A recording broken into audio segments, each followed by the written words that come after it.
Hey everyone, tonight we journey into the forgotten chronicles of the galaxy's first great war, a conflict so devastating, so profound in its consequences, that its echoes still ripple through the Force 5,000 years later.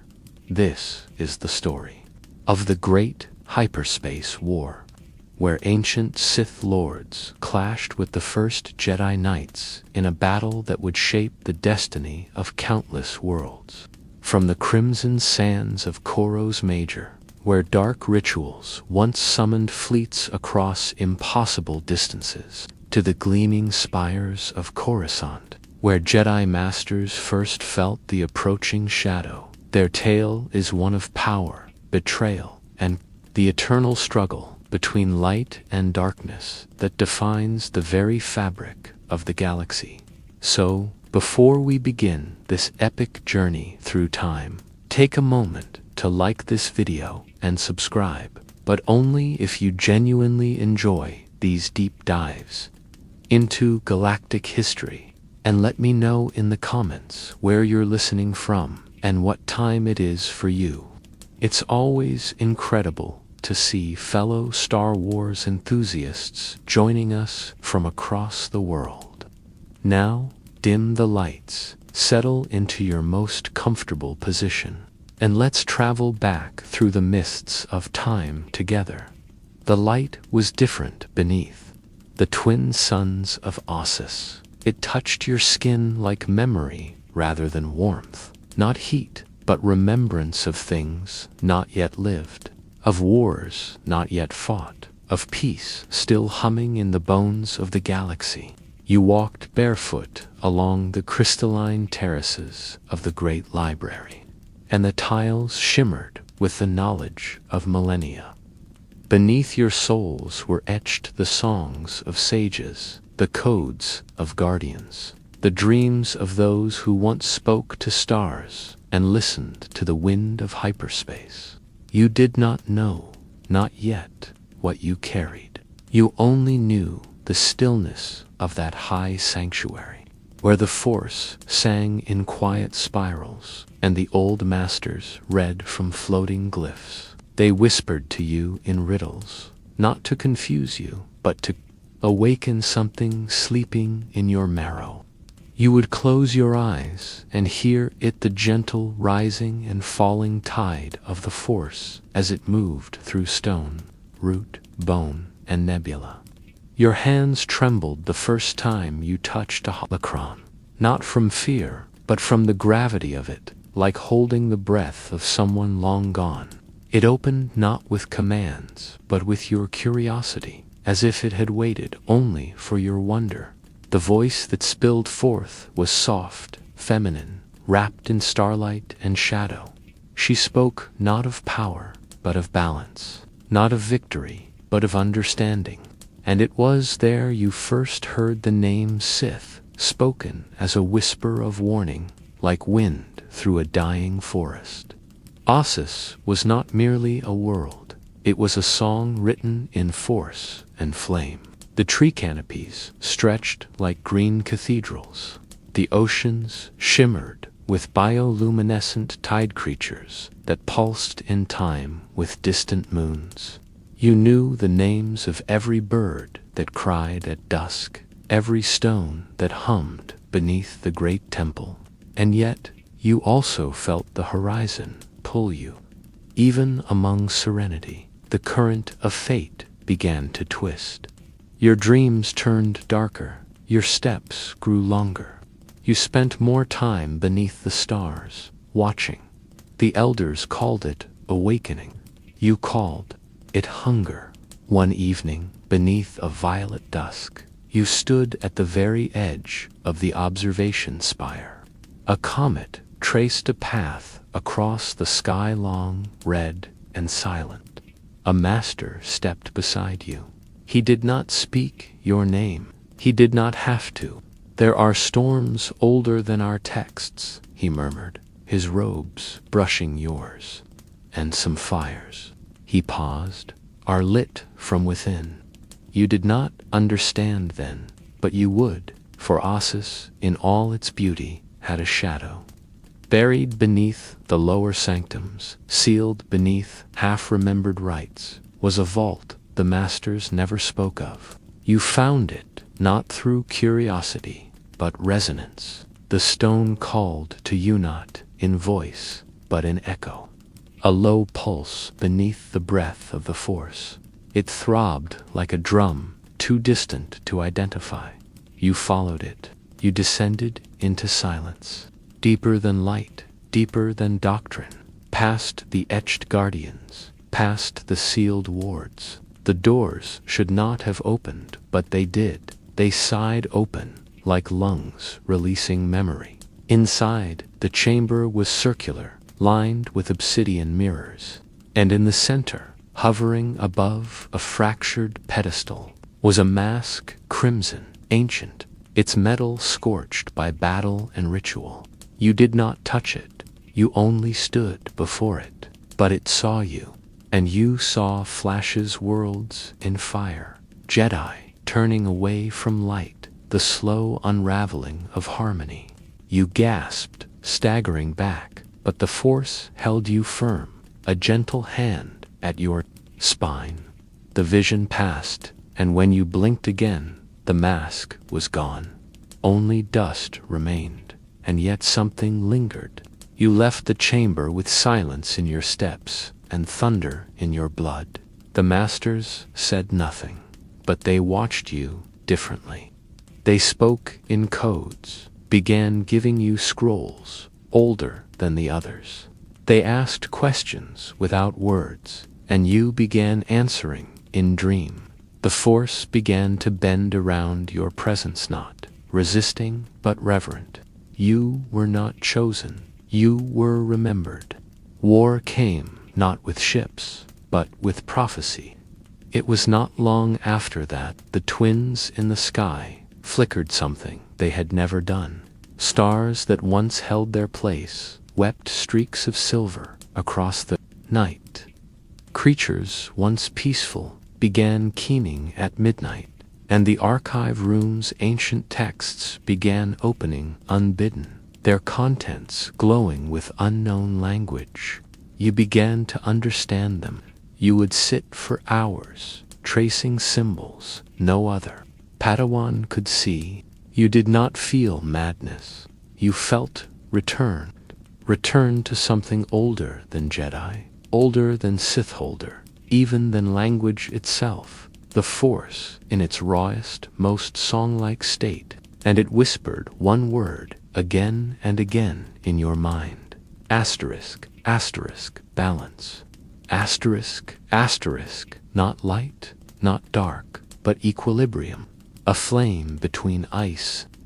It became clear that Ossus, for all its sanctity, had birthed something it could not contain, you, or what you would become. The masters grew quieter. Their eyes held sadness, not shame, as though they too heard the echoes returning, as though they knew this world was not long for peace.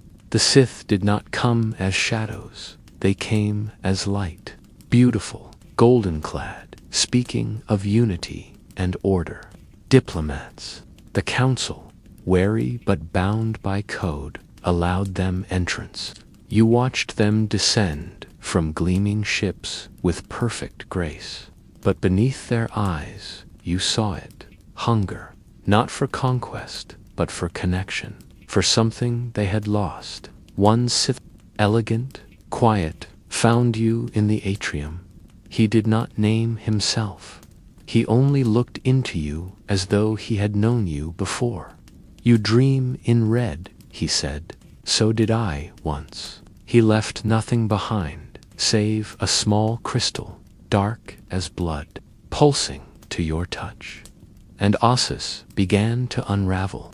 It began in the west, temples turning to dust overnight, their stones eroded by invisible winds. Then the archives books bleeding ink, voices trapped in holocrons, screaming for release. The Force shimmered strangely, bending in spirals that defied every law the Jedi knew, and the twin suns dimmed. You stood on the high terrace again, this time alone.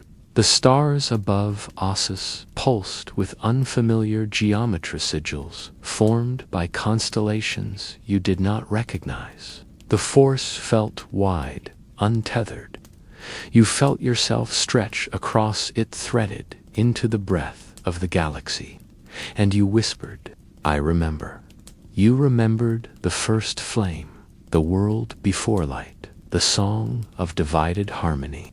You remembered that the Jedi and Sith were not born enemies, but twins torn by time. And now, once more, they approached the point of crossing. And you were the bridge, the mask beneath the sanctum, the crystal in your palm, the words written in stars. The war had not begun in space. It had begun in memory.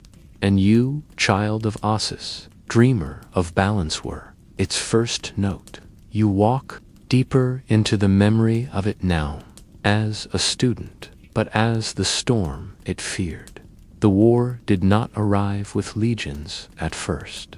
It came in waves of silence, communication lines failing across the sector, deep hyperspace scans, returning void echoes, navigational charts unraveling like ink in water. You felt it begin in your spine before the masters announced it. The force throbbed with ancient grief, like a wound reopened beneath the crust of time. You would walk the great colonnades of Ossus and feel its breath grow slower, more distant, as if the world itself was withdrawing into some final contemplation. And then came the cry from a system thought to be lost. The Empress Teta system had burned red across the Jedi beacons, and a single name rose from the ashes: Naga Sado. You had never heard it in council lessons. It did not appear in the sanctioned texts, but the forbidden glyphs you once traced beneath the temple whispered it to you now, like an old friend returned from shadow. Sith, Lord Alchemist of Stars, Herald of the Fracture. Ossus stirred to action. You stood among the ranks of those called not by rank, but by resonance. You were not a knight. You had never held command, but your presence calmed the halls, and when you stepped onto the departure bridge, ships responded as if you'd flown them all your life. The force curled around you, not as a tool, but as a breath you had once exhaled and forgotten. The stars did not welcome you. They screamed. Your fleet young, full of hope, full of doctrine, plunged into darkness, lit by war song and broken moons. The Republic ships had never faced this kind of silence. Planets where cities had been uprooted into orbit, where rivers ran with luminous mist that swallowed minds. The Sith were not conquerors. They were sculptors of suffering. They did not seek planets. They sought symbols, Jedi outposts, libraries, sites of healing, all turned into ruins etched with spiraling runes. You saw your comrades falter, not from wounds, from knowing. They stepped foot on desecrated ground and remembered things they had never lived. 1,000 Jedi across 10,000 years remembered all at once. Through them, visions bled into waking. You held a dying knight who whispered, "He's not from this time," before his eyes turned to crystal. Others refused to ignite their sabers, claiming the Force wept when they drew it. And still, you pressed forward, because you felt it too, the memory blooming beneath your ribs like black fire. And it sang, not of ending, but of truth. You entered the Temple of Broken Frames on Craius II, where no record claimed a Jedi had ever walked. The walls glowed with serpentine script, and at its heart stood a dais of time-slicked obsidian. Upon it, a scroll made of woven light. You touched it. You should not have survived. Instead, You awakened again, this time not as self, but as witness. You saw the first rift carved between force and form. You watched as unity became duality, as balance split into names, Jedi and Sith, not born from conflict but from sorrow. A choice made by beings too wise to remain whole. You screamed through the memory, your voice a seam between past and present. And when you awoke, the scroll was dust, but its words lived inside you. They did not believe you. The masters feared you now in quiet ways. They called you touched, tempted, too close to the wound. The war burned brighter, yes, but they moved you sideways, gave you distant assignments, told you to observe, to reflect, but the Force did not abandon you. It wrapped itself tighter, more intimately.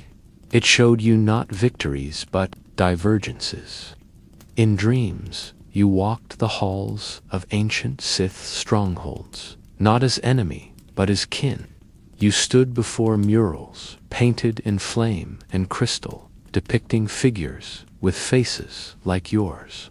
You heard chants that bent the Force, not toward domination, but restoration, a version of the Sith so ancient it barely recognized its future self. And always, always, the theme returned. There was no enemy, only imbalance, back in waking time. Empress Teta fell, and with it the illusion of containment. The Sith, fractured, infighting, mad in many ways, still moved with precision where it mattered. They struck the galaxy's symbols. They did not care for territory. They wanted meaning. To bleed, you understood now. It was a war of myths, not maps. So you changed. You no longer obeyed orders, but rhythms. You followed not the Jedi High Council, but the Force as it echoed through fractures in space. You stopped using rank and title. You flew alone. Your robes darkened, not with corruption, but with memory. People called you renegade. Some whispered, heretic. But others, those who listened, deeply called you something older. Asterisk, asterisk, balance keeper. Asterisk, asterisk, you became legend, even before the war's apex. Jedi sought you in dreams, hoping for answers. Sith feared your silence, sensing something in you they could not twist. You did not hate them. You saw in their rage the same fracture you had touched.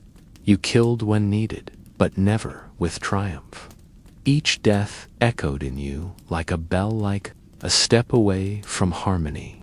You met Naga Sado not in battle, but in vision. He stood atop a spire of obsidian on Yavin 4, hands bloodied with alchemy, eyes aflame with broken prophecy. He looked into you and wept not from sorrow, but from recognition. "We are twins," he said, "torn too soon." And then he shattered into sand, leaving only a map carved into memory. That map led you not to conquest, but to the hollow stars, a region where the Force pooled like a forgotten lake, untouched by Jedi or Sith. There, you meditated for 7 days, watching stars drift like dandelion seeds. And it was there the Force gave you its clearest truth. The war was never between Jedi and Sith. It was between those who remembered the whole and those trapped in the split. You emerged not as victor, but as vessel. The archives were half burnt, the masters fewer. And yet, when you entered the Hall of Masks again, the pedestal rose, and on it your own face, carved in stone, wearing not sorrow, but peace. The war was not over, but the wound had been named, and in naming it, healing had begun. You return now to the twilight of memory, where endings and beginnings blur like wind on ancient glass. The war had stretched across stars, like veins of fire But the galaxy had grown tired of burning. Jedi and Sith alike were thinning, more ghost than soldier, more echo than purpose. The Force no longer thundered in battle. It wept softly, as if mourning children who had forgotten they were born of the same breath. You drifted through the last worlds like a pilgrim wrapped in twilight, not seeking victory, but release. Ruzan lay ahead. It was never meant to be. A place of legend, just a moon, wooded, quiet, gentle in its rotation. But war had chosen it. The last of the Brotherhood of Darkness had gathered there, and the Jedi, desperate, fractured, yearning for peace, had followed. You stepped onto Rusan not as general or prophet, but as the tether of something ancient. The air greeted you with silence. The ground, soft with memory, remembered your footsteps before you made them. You found them both sides preparing. Rituals, the Sith, desperate to merge their essence in one final burst of will. The Jedi, calling down a force wave so large it would erase every trace of the enemy. Both paths were annihilation. Both were prayers of fear. You stood between them.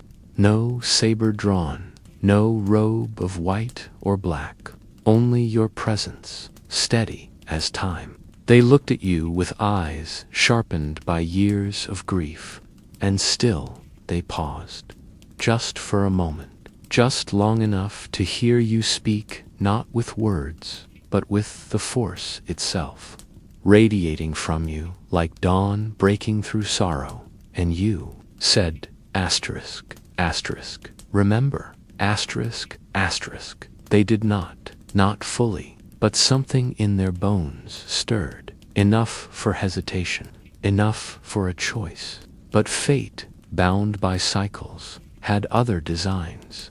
One Sith, mad with hunger, blind to balance, completed the ritual. The detonation was not of fire, but spirit. A scream through the Force, a cyclone of souls. You reached for it not to stop it, but to soften its fall.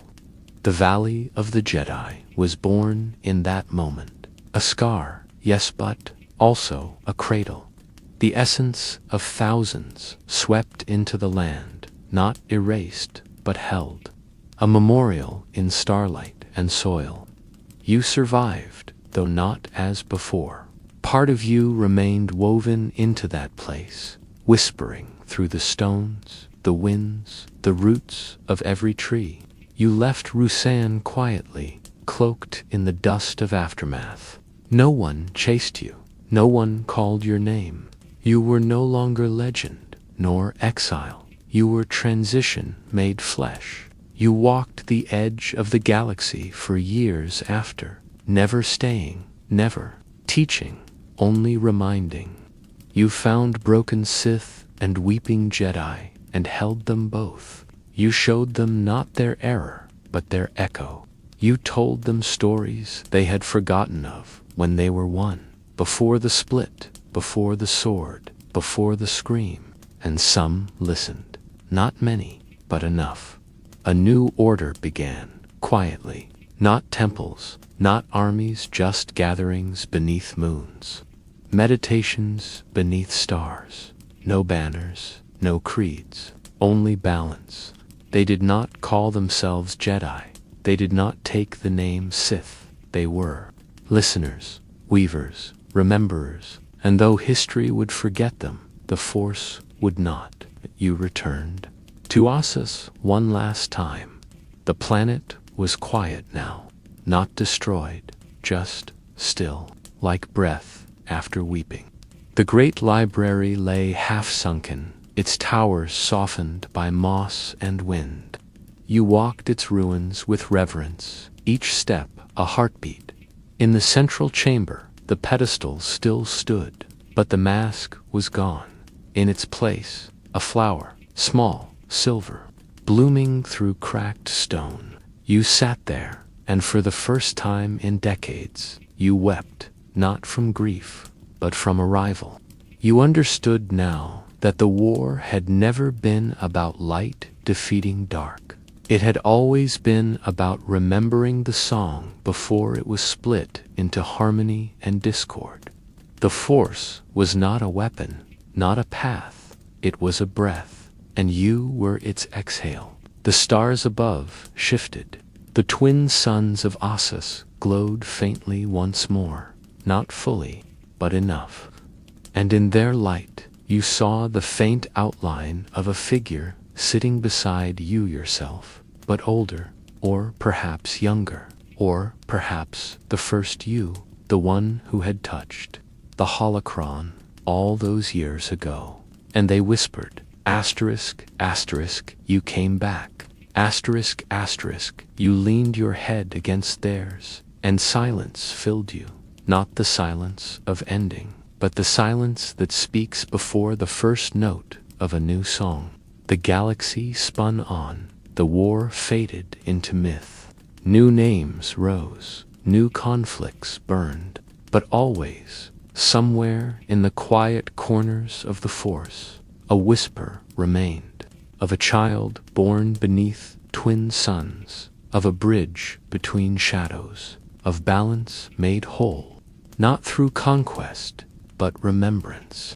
And in every age, someone dreams, and in their dream, you are there, not to lead, not to save, only to remind. You walk quietly through their sleep, and you say, asterisk, asterisk, you are not separate. You were never separate. You have always been the whole. Asterisk, asterisk, and then you vanish into light. The stars began to vanish when you neared it. Not all at once, but slowly, as if erased by an unseen hand that wished to veil the path. Behind you, you felt it before you saw it. The deep quiet, the pressure against the bones of your ship, the hum in your teeth as if space itself were holding its breath. Maps did not speak of the forbidden nebula. Even hyperspace routes curved away from its reach, warped not by physics, but by fear remembered in every pilot's blood. But you had no map now, only the pull of something older than stars. You drifted toward it like a memory, summoned back to its source.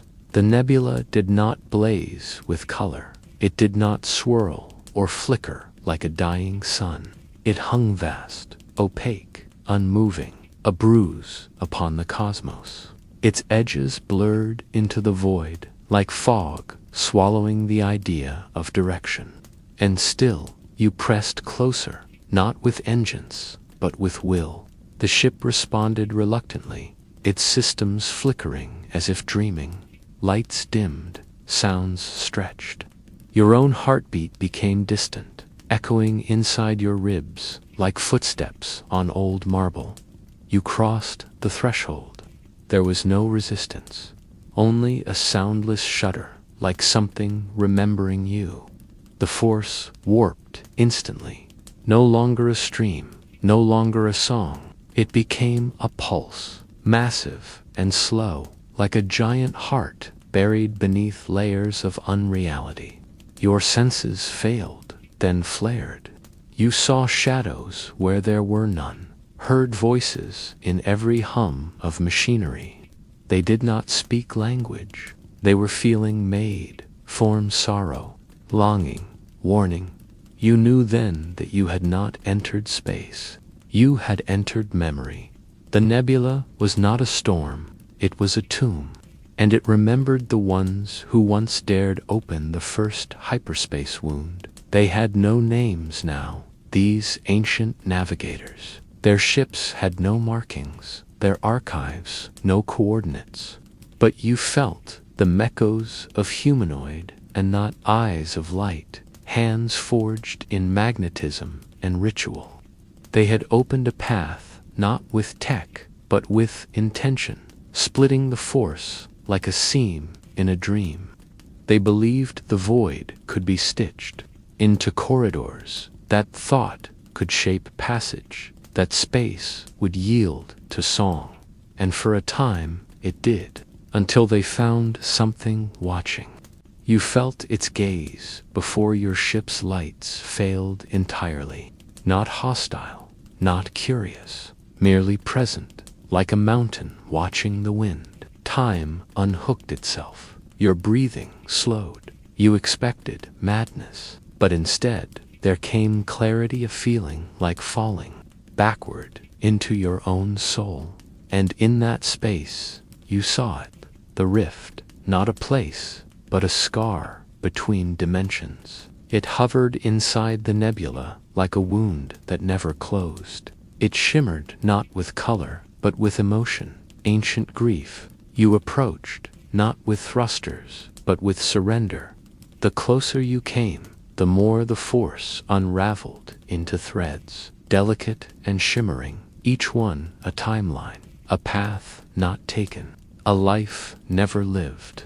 You reached toward one cautiously and found yourself in memory not your own. You stood upon an ancient bridge carved from spongstone. Around you, a fleet, unlike any Republic designer, flotilla of crystal and breath, powered by will. At your side, a woman of obsidian eyes and a robe woven from star charts. She turned to you, lips moving in silent syllables. Her name touched your thoughts like dew. Asterisk, asterisk, Illyris. Asterisk, asterisk, navigator of the deep. She smiled as the rift opened before you. We are not the first, she said, and the sky broke. You tore free of the memory, gasping in your ship's dead cabin. The nebula still held you calm as night.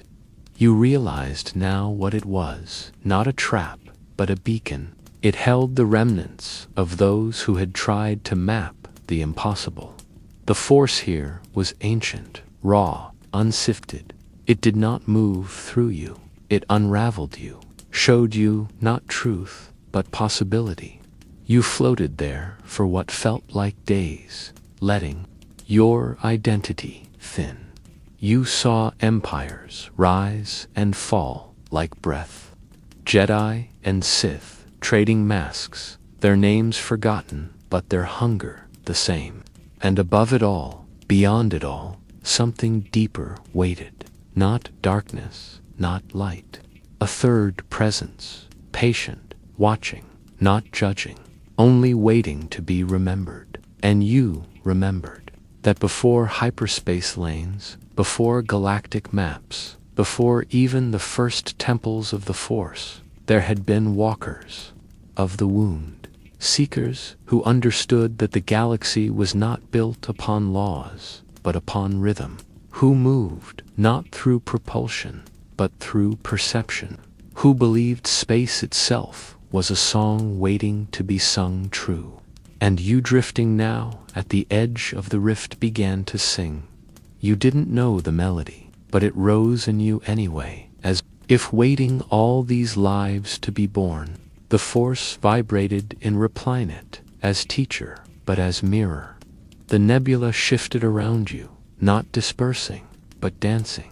Lights returned to your ship. Gravity remembered itself, and the rift, pulsing gently, receded, not closed, but no longer alone. You had not claimed its power. You had only witnessed its sorrow, and that was enough. You turned back, guiding the ship not by chart, but by feeling. The nebula let you go, not because you had solved it, but because you had listened. And as you crossed its boundary, the stars returned, slowly, tenderly, like old friends, too long apart. Galactic Command never believed your report. They filed it under censor, anomaly. The Council asked no questions. The Sith said nothing. But those who felt deeply, those touched by prophecy, by fracture, by dream, they found you. And they asked, simply, did it speak to you? You always answered the same, no, but I heard its silence. And in that silence was the memory of paths not yet walked, of rifts yet to open, of truths not meant to be held but witnessed, and you, now marked by the nebula's hush, walk forever on the edge of that knowing, a bridge between the stars that shimmer and the void that dreams. You dream more now than you wake.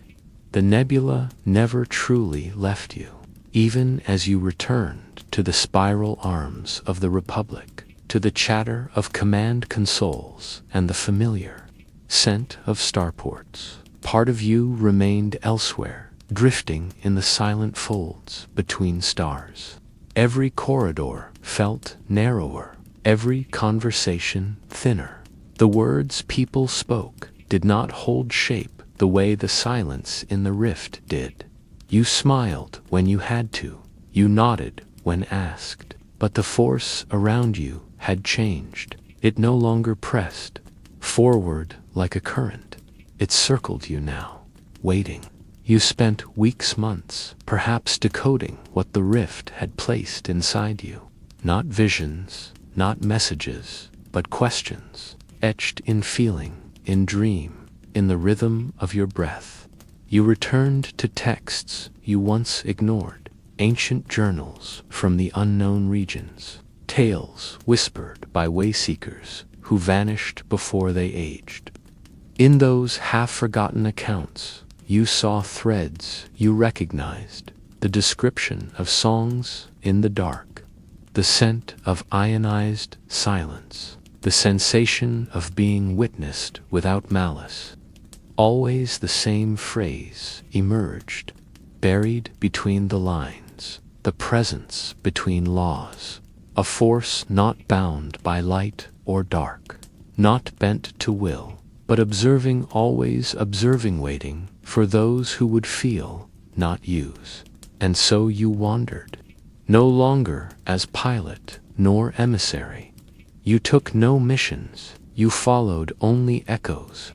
They led you to derelict monasteries on gas moons, where the monks had hollowed their bones to hear better, to waterless worlds where machines chanted into canyons, hoping the void would answer, to the depths of Ilum, where a child once carved symbols into ice that had never melted, whispering to unseen friends.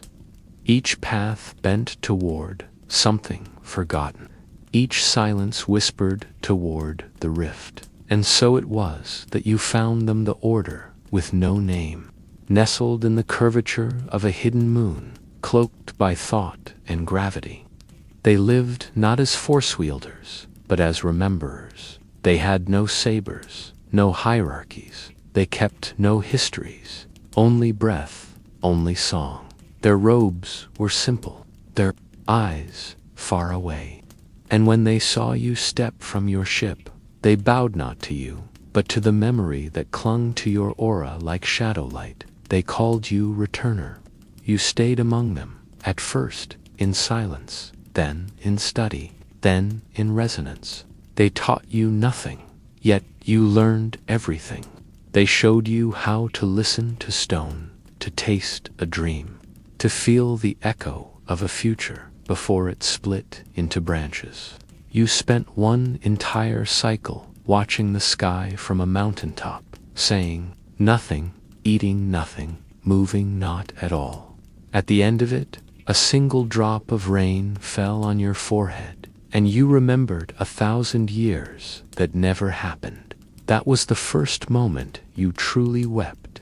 You began to sense them, then others like you, scattered across the galaxy, fractured, dreaming, hiding. Children who sang to shadows, Sith who cried out during rituals, seeing too far, Jedi who broke their sabers not from failure, but because they glimpsed what lay beyond the code. You sought no followers, but they came, quietly, one by one, drawn not by words, but by the hush in your step. You were no longer alone. Together you remembered. You whispered the names of the walkers. You sang the song of Alaris. You painted the rift upon walls with colors that did not exist in the spectrum of ordinary light. The galaxy began to tremble. You felt it not in wars, not in battles, but in forgotten places, stirring, ruins glowing for the first time in millennia, ancient beasts waking with golden tears in their eyes. Even the Force temples began to resonate differently, their foundations humming with unknown keys, and the nebula called you again. This time, you did not resist. You returned not in a ship, but in spirit. Meditation deeper than sleep, deeper than trance. You let go of name, form, memory, and simply fell. The rift accepted you like an old embrace. It had changed, not in shape, but in openness. Where once it had shown you sorrow, now it pulsed with invitation. It knew you, and it asked not for obedience, not for worship, but for reflection. You saw the first war, not Jedi against Sith, but perception against perception. Beings who wished to shape the Force, and those who wished to reflect it. The latter were nearly erased not because they were weak, but because they would not fight. They became memory. The nebula became tomb. The rift became warning, until you stood now at the threshold of the rift once more, not as interloper, but as mirror. You stepped through. There was no sensation of travel, only unfolding, layer after layer of self peeled back. You saw yourself as child, as elder, as flame, as silence. You became a thread in the tapestry of time, and within that space, beyond dimensions, you saw the others. Not people, not forms, presence, shapes of thought. They surrounded you, not with judgment, but with listening. They pulsed in harmony, and then, one by one, they offered you their echoes. You saw worlds unborn, galaxies singing in harmonics, unknown, civilizations that spoke only in gesture and dream, a future where the Force was no longer power, but participation, where each being, no matter how small, added to the rhythm. You returned to yourself slowly, like dew reforming on a leaf. You opened your eyes and your body upon the meditation floor, and tears streamed down your face, not from sadness, but from truth. You had seen the shape of what could be. You knew now what the rift had waited for, not a warrior, not a prophet, but a witness, someone to carry the song back. And so you rose, you and those around you returners, singers of the deep note, began to travel, not to teach, but to hum. You walked cities, forests, temples, wastes. You placed your hand upon stone and whispered the forgotten cadence. And slowly, the galaxy began to echo it.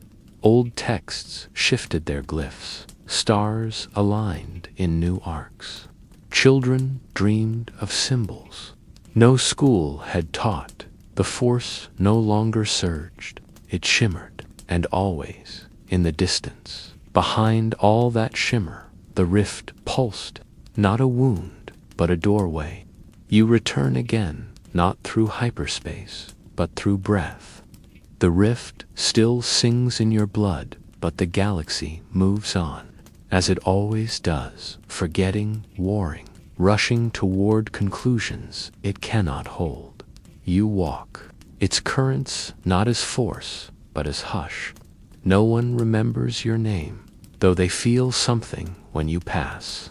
A sudden stillness, a flicker of recognition.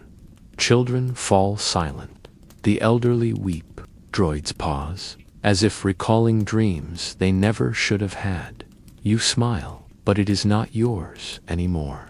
It belongs to the presence between things. In the city of Galmo, beneath the eternal dusk, you rest beside a mural once hidden beneath layers of ruin. It depicts a figure, half woven in stars, half faded in smoke, hands lifted toward an arch of flame that opens into night. You do not know who painted it, you do not ask, but you leave behind a single crystal smooth, translucent, pulsing faintly with the rhythm of the rift. The child who finds it will hear nothing at first, only silence. But over years, that silence will become question. And in that question, the shape of the path will reawaken. You keep walking.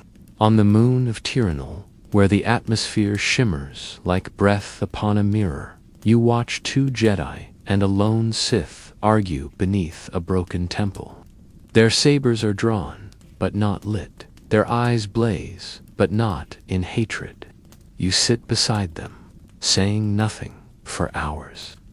Then, just before dawn, you hum a tone so soft it is not heard but felt. They fall quiet. They lower their hands, and for a moment, just one, they look toward the sky with the same sorrow, the same longing. And then they leave, separately but slower, and behind them the air trembles with remembering. You move on. Worlds crack, governments rise and fall, archives burn, new archives rise, but the rift remains. You feel it even from light years away, like a thread coiled gently around your wrist. It does not pull, it does not command. It simply exists waiting, patient, full of the memory of what might have been. And you, its echo, continue to carry the tone. Eventually, you return to the place where you began. Not the nebula, not the temple, but a memory deeper still. A small vessel, a quiet orbit, a sky littered with unfamiliar stars. You sit in its cockpit, older now, not aged, but distilled. Your face is less your own, your body quieter. You do not need the force to sense what is coming. The cycle turns again. Somewhere, new voices begin to dream. Somewhere, the song is humming beneath their ribs, waiting to be born. You do not go to them. They will come if they are meant to. Instead, you record nothing. You write no truths. You carve no doctrine. You sit in the dark and you listen. And then, gently, softly, like dust falling through starlight, you vanish, not in body, but in name. You become story, and the story becomes silence, and the silence becomes song. And in that song, the rift pulses, not closed, not open, only waiting for the next breath, the next witness, the next one who will stand at the edge and remember not what they are, but what they always were. And in that remembering, return. The sand is older than memory here. You kneel on the cracked soil of Korriban, and it sighs beneath your weight not in protest, but in recognition. The wind does not howl. It breathes, slow and warm, as if brushing against the cheek of a long-lost child. You close your eyes, and the dunes shift, not from motion, but from remembrance. This place does not forget. It waits, it watches, it holds the voice of every scream, every oath, every betrayal ever whispered in the cradle of power. And now it holds you. The red stars burn above like watching gods, silent, unblinking. They do not shimmer, they do not move. They press down upon the land like old wounds left to fester. There is no shade, no oasis, only the bones of empires and the echo of ambition. You walk slowly, your boots sinking into the powdered bones of the forgotten. Each step is a drumbeat in a funeral march that has never ended. The valley greets you without sound. Its entrance is carved into a great cliffside, jagged like a mouth forced open by rage. The statues lining the path tower over headstone lords, eyes hollow, mouths curled in frozen commands. You do not flinch, you do not bow, you simply continue. You feel them watching those ancient kings and queens, their names lost, their wills still hanging like threads in the Force. You are not here to challenge them. You are here to listen. The tomb doors are sealed, yet they open. Not because you are strong, but because you are willing. The air shifts as you enter. It is thick, metallic, heavy, with unseen ash. Every surface glows faintly, not with technology, but with memory pressed into stone. You descend deeper. The corridors narrow.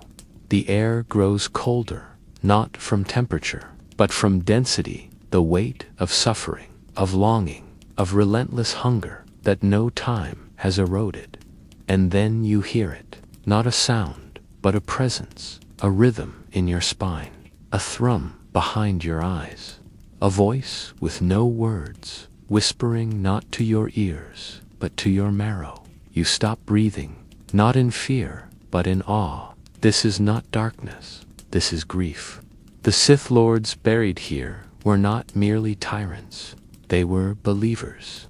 They gave everything flesh, name, love, even truth, thin service of power, but not power as the galaxy defines it. No, here, power is not dominance, it is preservation, a refusal to be forgotten, a declaration that the soul, once burned brightly enough, will cast shadows across eternity. You walk into the Hall of Chains. Iron links hang from the ceiling like vines, clinking gently, though no wind passes. You touch one, and it sings a single note, low, mournful, familiar. You feel tears rise without knowing why. A memory, not your own, presses against your chest. A boy kneeling in this very chamber, hands bound, head raised, whispering his last truth into silence. I am not afraid to become. You fall to your knees, breath stolen by recognition. You know that voice, not from this life, not from any life, but from between them, from the place where souls drink light before birth. You feel the weight of his chain still humming in your palm, and for a moment you see him, young, ragged eyes filled with fury and beauty. Not evil, never evil, only desperate to matter. His name is gone, but his feeling remains, and Korriban remembers him. You rise, trembling, and continue deeper. The crypts are not empty. They hum with ghosts, not spirits, not illusions, but impressions. They flicker against your vision like old film, each one reliving the moment they became something more than mortal. You witness them without judgment. The woman who pierced her own chest to feed her saber. The twins who devoured one another in battle until only one voice remained. The teacher who carved knowledge into his own skin when stone would no longer hold it. They see you too, but they do not attack. They reach, not to drag you down, but to be seen, to be remembered. You come at last to the heart. It is not a chamber. It is not a relic. It is a wound. A vast cavity torn through the bedrock, pulsing with red light, not from any crystal, but from the Force itself, broken, aching. You step to its edge and feel it enter you, not possession, not corruption, just sorrow, endless sorrow.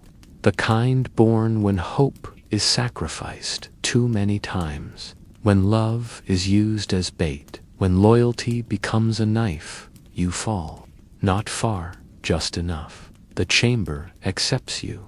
The dust clings to your skin like a second memory. The air tastes like morning. And there, at the very center, you find it. A mask. wrought of obsidian and crimson lines, sharp and smooth, breathing faintly. It does not speak, but you feel its story. A Sith who once sought peace not as surrender, but as total understanding. He believed pain was the language of truth. He believed love, when buried deep enough in hatred, became invincible. He was wrong, but he died believing he could save the galaxy through ruin. The mask is his memory, his echo, his apology. You do not take it, you sit beside it, and you begin to speak, not with words, with your presence. You allow the tomb to feel your breath, your doubt, your longing. You offer it, not righteousness, not redemption. Honesty, you say. I see you.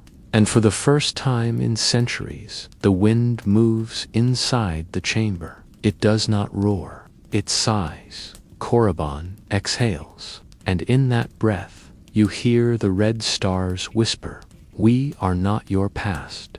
Shadow, and a shadow only exists where light still dares to walk. You open your eyes, and the mask is gone. In its place, a seed. You place it in your palm, and it pulses not with darkness, but with potential.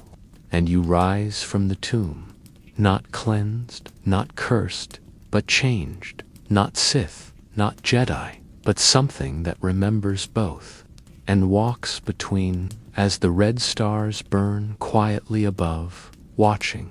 The seed hums in your hand as you leave the tomb behind. Not loud, not urgent, just steady, like breath, like memory. It warms your palm, not with heat, but with meaning. It does not speak, yet it communicates through rhythm, through feeling, through presence. You do not know what it will become. A tree, a crystal, a song. You only know it is alive, and that it was born of sorrow, remembered, not sorrow wielded. The surface of Korriban is still, but now it watches differently. The statues no longer seem hostile.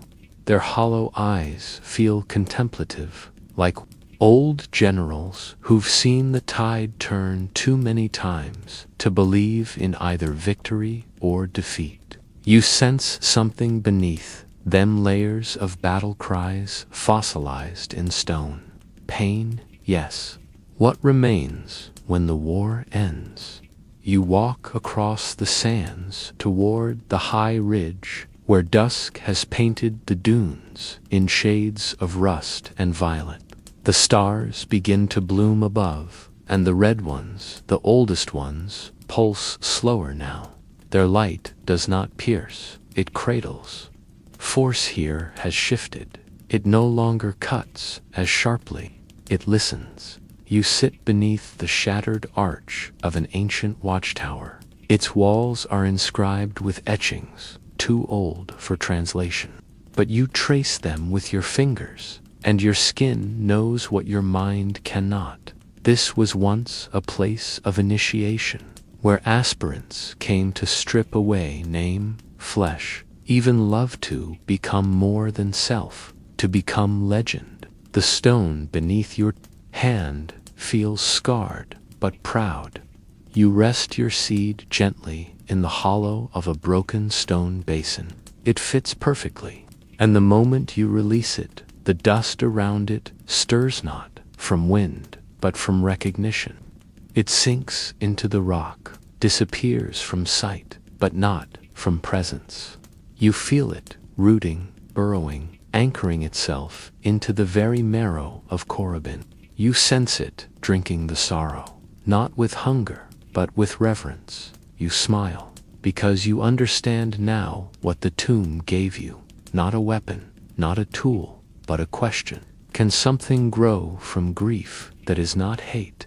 Gather above, heavy with eons. You do not descend from the ridge. You do not flee.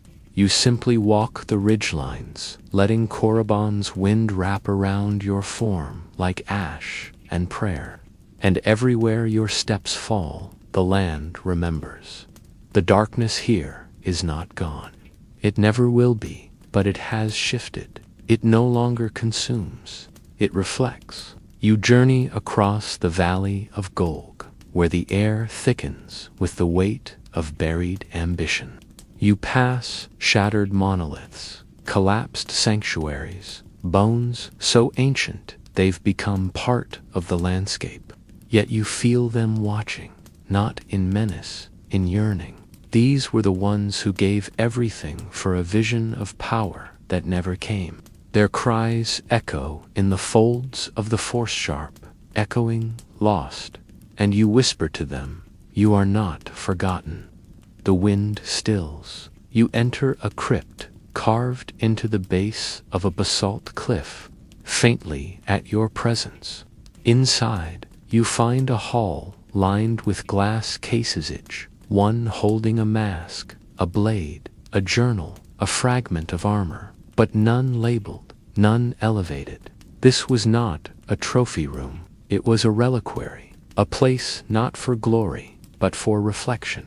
Stop before a case that holds a single vial. Inside, a tear, suspended in stasis, still trembling. The moment you look at it, you feel it was once yours. Not in this life, but in the one before this one, or the one before that, when you stood on a battlefield and chose to lower your saber rather than strike. Failure, but for softness. That tear held everything you could not speak, and now it has survived, cradled in a temple that never knew your name.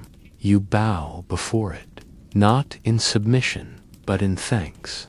Outside, the storm rises not of sand, but of memory. Korriban is awakening, not violently, not destructively, but slowly. You hear the tombs murmur in the wind. The name of the boy who once swore he was not afraid to become the chant, the laugh of the twins, caught forever in that final fatal dance. Stories. And in doing so, they walk with you. You do not carry their darkness. You carry their honesty, their refusal to be simplified. You exit the cliffs beneath a sky soaked in crimson and gold. Your ship waits where you left it, untouched. Planet sought to bless it rather than claim it. You do not rush. You place your hand on the hull and feel it vibrate, gently responding to the shift in your aura. You are not what you were, not Jedi, not Sith, not exile, not savior. You are witness, and witnesses are never truly alone. You look back once more at the valley, not in farewell, but in promise. The seed now sleeps beneath stone, and one day maybe, in 10 years, maybe in 10,000s, will bloom. Not in light, not in darkness, but in shadow, tempered by song. And when it does, the red stars will pulse again, not with hunger. Greet you. No orders are waiting. The come channels remain silent, flickering with the same static hum that lines the edges of forgotten systems. And yet, something subtle has changed. The Force, once surging like a tide you rode or resisted, now ebbs and flows through you as if you are not apart from it, but an organ of its breath. You carry Korriban in your bones, not the legend, not the threat, but the memory beneath the memory. The unspoken truth that even within ruin, meaning may root, and meaning, once rooted, blooms in silence. You drift from world to world with no destination. You do not announce yourself. You listen. Share a glance with a wounded acolyte whose robes are scorched with failure. You do not offer words, only presence. He stares at you for a long moment, his fingers clutching a saber hilt too heavy for him now. But then, without knowing why, he lets it fall. And when he weeps, he does so with the dignity of one no longer alone. You depart before dawn. On the desert moon of Sharad, You sit among crumbled pillars as nomads dance in spirals, tracing steps that mimic star orbits. They do not speak your language, but they bring you water and song. One of them, a girl barely taller than your knee, touches your shoulder and murmurs a word in an extinct tongue. The Force echoes it back to you in a whisper. Shadows. You stay until the fire dies, then walk into night, in the city of Lorvish, where towers hum with crystalline light. Scholars of the Inner Archive debate the nature of pain and purity. They speak of Jedi asceticism, Sith indulgence, the dichotomy of purpose. You listen from a stairwell, unseen, and when one of them says, "But what lies between the extremes?" you breathe slowly, and the wind shifts through the hall, brushing open a page of an ancient text no one has opened in centuries. They do not see you leave, but they remember that moment for the rest of their lives. The Force begins to ripple in quiet places. Old temples long sealed begin to hum. Young meditate and see stars forming shapes no one taught them. Even the Sith, those who embrace the flame with clenched teeth, begin to dream of masks they cannot name, of red worlds pulsing with silence, of seeds hidden beneath dust. They wake uneasy. Some scream, others cry, a few smile. You feel the stirrings and do not interfere. This is not your story. It never was. You are only the breath between chapters, the stillness that allows the next note to emerge. Descend the same path. The land has shifted. New canyons have cracked open. New tombs lie revealed, their doors like open wounds, and yet the wind knows you. It guides you to a new chamber, one that had never opened before. The stone yields not to power, but to presence. Inside, silence. No glyphs, no coffins. Only a single beam of crimson light piercing from ceiling to floor, suspended in dust. And within that light, the seed, it has grown. Not tall, not wide, but inward. It pulses with calm, not command. Its glow is soft, almost tender. Beside it, you reach out, not to claim it, but to acknowledge it. And in that touch, you feel all who came before. The boy and the tear, the woman and the blade, the lovers whose final breath etched new songs into the stone. They are not gone, they are transmuted. The Force trembles gently, and you understand the seed was never about rebirth. Meant to be cast away, you exhale slowly, and with it, release the last illusion of separation. There is no light without memory of shadow. There is no power without the humility of pain. There is no destiny-only rhythm. The tomb begins to close, not to trap you, to rest. The path behind you seals with the quiet finality of a song's last note. You do not resist, you stand.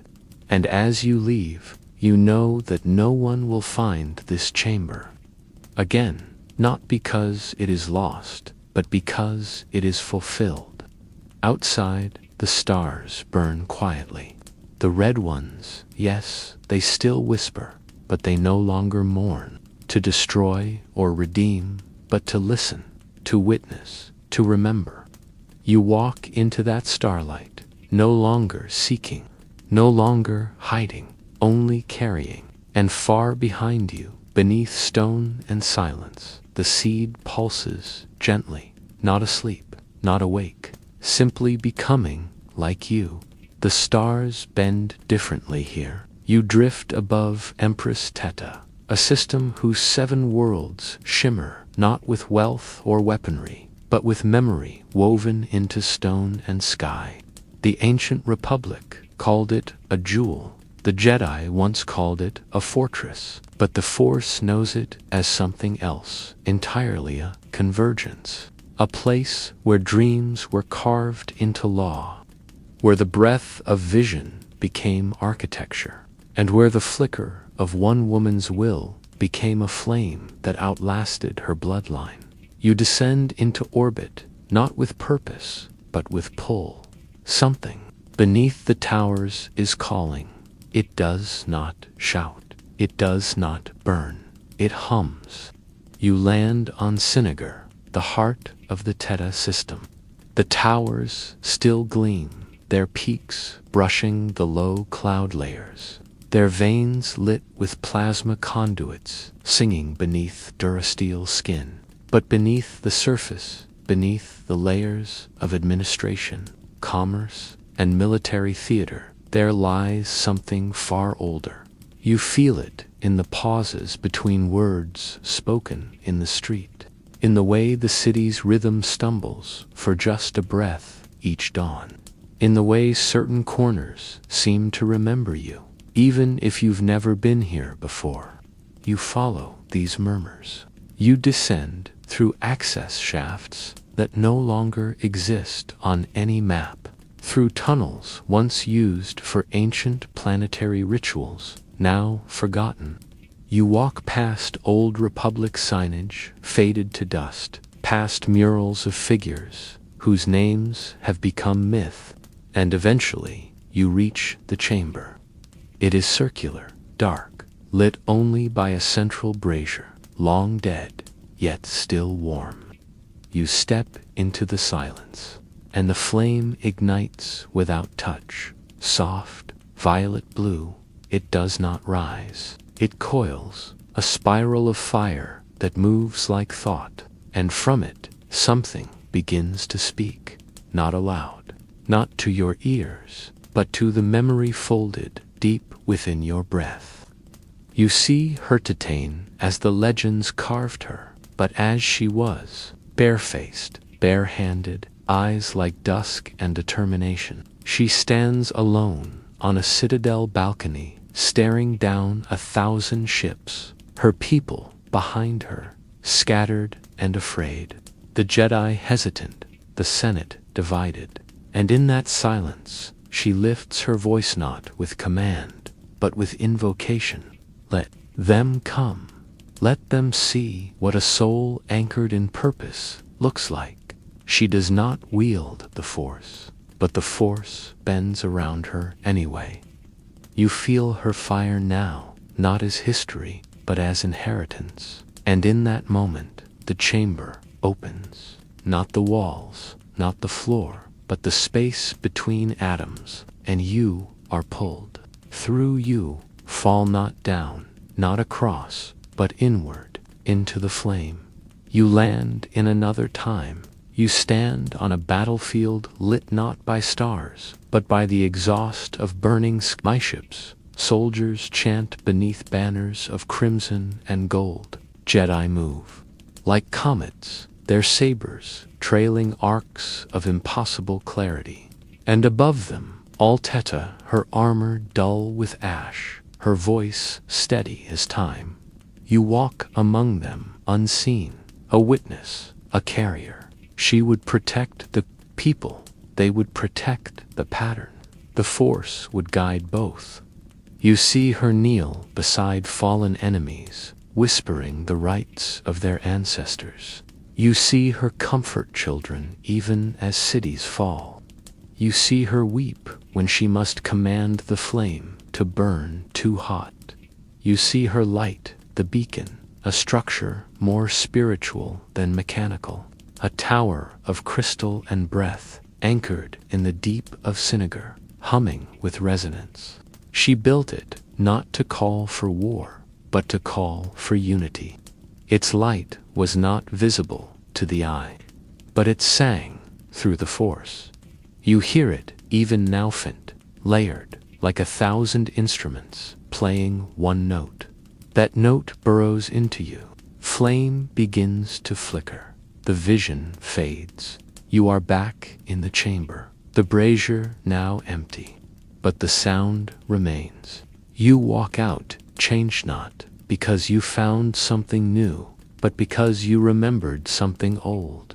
The flame of Empress Teta was never fire, it was presence, conviction born without demand, purpose without arrogance. You walk the streets of Sinagar again. The towers seem different now, not larger, not smaller, more honest, more alive. You feel the beacon calling beneath your feet.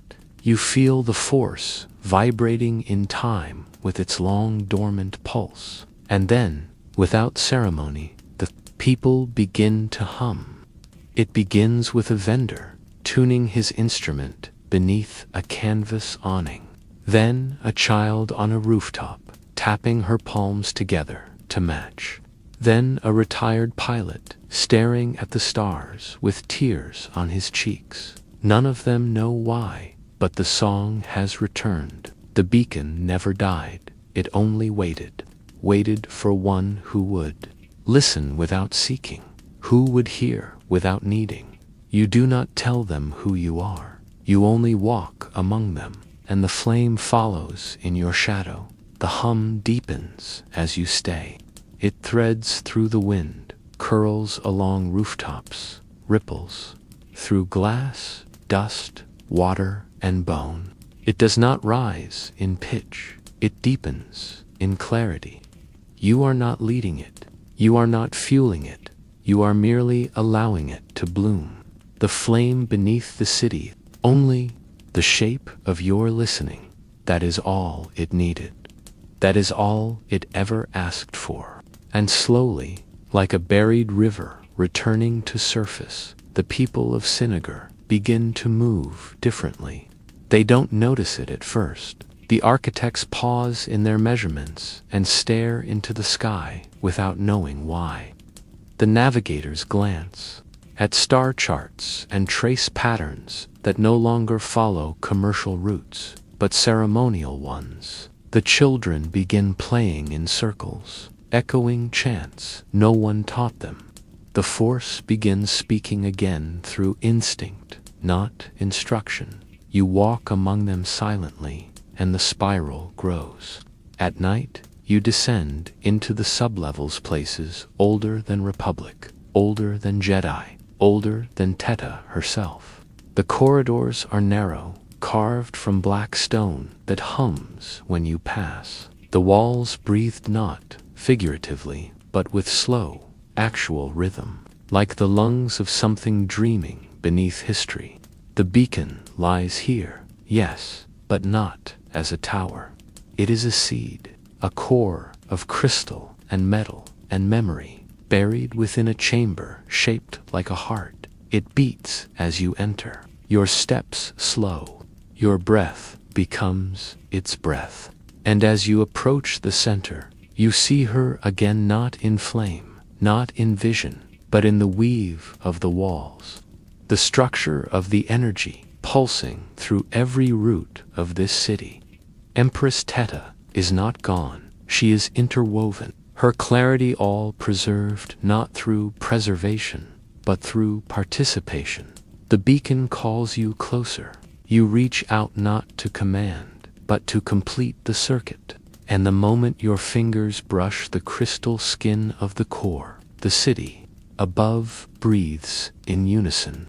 It is not loud, it is not theatrical, it is intimate. A single note, deep, slow, endless pulses through every layer of Sinagar, every room, every lung, every cell. It does not disrupt. And for the first time in generations, the system aligns, not through war, not through decree, but through harmony. You see visions, not of the past, of what could have been. Empress Teta standing side by side with Sith philosophers before the fracture, Jedi healing wounded darkside, adepts without fear, worlds ruled by counsel, not command. A new kind of flame, blue nor red, neither light nor dark, a violet spiral of communion. And you understand now what Teta had always known. The flame is not a weapon, it is a mirror. And mirrors are dangerous only to those who refuse to see. You pull your hand away. You ascend once more to the surface, and Sinagar has changed. There are no monuments, no celebrations, only gentleness. Disputes end before escalation. Eyes meet longer. Traders pause to offer instead of demand. And deep within the minds of the young, visions arrive unbidden. A spiral, a woman, a tower, a song. You begin to see others arrive, not pilgrims, not warriors, listeners. A Mirialan priest who has never left her world until now. A Mandalorian who no longer carries a blade, but carries a garden stone instead. A droid who has long since broken its programming, yet now paints spirals in alleys without understanding why. They do not gather for instruction. They simply find each other and sit. You sit with them. No words are needed. The Force has found a new way to speak here, a new language, one not built on order or desire, one built on shared rhythm. The beacon glows now not beneath the city, but within the people, and across the stars. Others feel it, trembling. A Jedi Master on Tython awakes from meditation with tears streaming down her face. A child born on a freighter under a fractured moon opens their eyes and whispers, "She's singing." The spiral turns, and in turning, it calls. You no longer need to remain. The beacon no longer needs a keeper. It has become what it was, always meant to be a presence, not a place, a song, not a symbol. The people will carry it. The next breath will shape it. The next question will open it. You leave Sinagar under a pale morning sky. No one stops you. No one asks why. But every eye that meets yours glows faintly. They do not know your name. They only know the warmth that lingered in their chest after your passing. The echo of a flame that did not burn, it remembered. And through remembering, it endured. You drift through the outer lanes now, carrying no symbol, no cause, only silence. The kind of silence that changes the shape of a room when you enter. The kind of silence that lingers after truth is spoken. The kind that sings even when no mouth moves. You have left Sinagar, but it has not left you. Its pulse is etched into your breath. Its spiral burns faintly beneath your ribs. And because of that, the galaxy begins to change around you. It happens slowly, as all lasting things do. On the archive world of Urix, a young scribe decoding Force inscriptions pauses, her fingers trembling as unfamiliar glyphs unfurl across the tablet, glyphs shaped like fire in spiral form. She doesn't understand what they say, but she smiles. She feels the heat of the beacon in her bones, though she's never seen Snaga, never heard of Empress Teta. She sings to the symbols without knowing why. On the derelict husk of an orbital outpost, an old war veteran finds a seed embedded in the rusted plating. It glows, softly violet, warm. He places it in his pocket, and from that day forward, the nightmares fade. He begins planting trees on the decks instead of traps. Other survivors join him. The station becomes a garden of stillness. These are not miracles. They are echoes. The beacon did not stay rooted in one place. It was never meant to. A flame is not a statue. It is movement. And now that you have walked through its breath, it follows you, unwinds behind you, like starlight spilling through a wound in time. Every step you take opens another spiral. Every breath you offer stirs the possibility of rhythm in forgotten hearts. You land on a moon that has no name. It floats between sectors, drifting like a scar. Once mined into hollowness, its surface is cracked, its caverns abandoned. But you feel something here.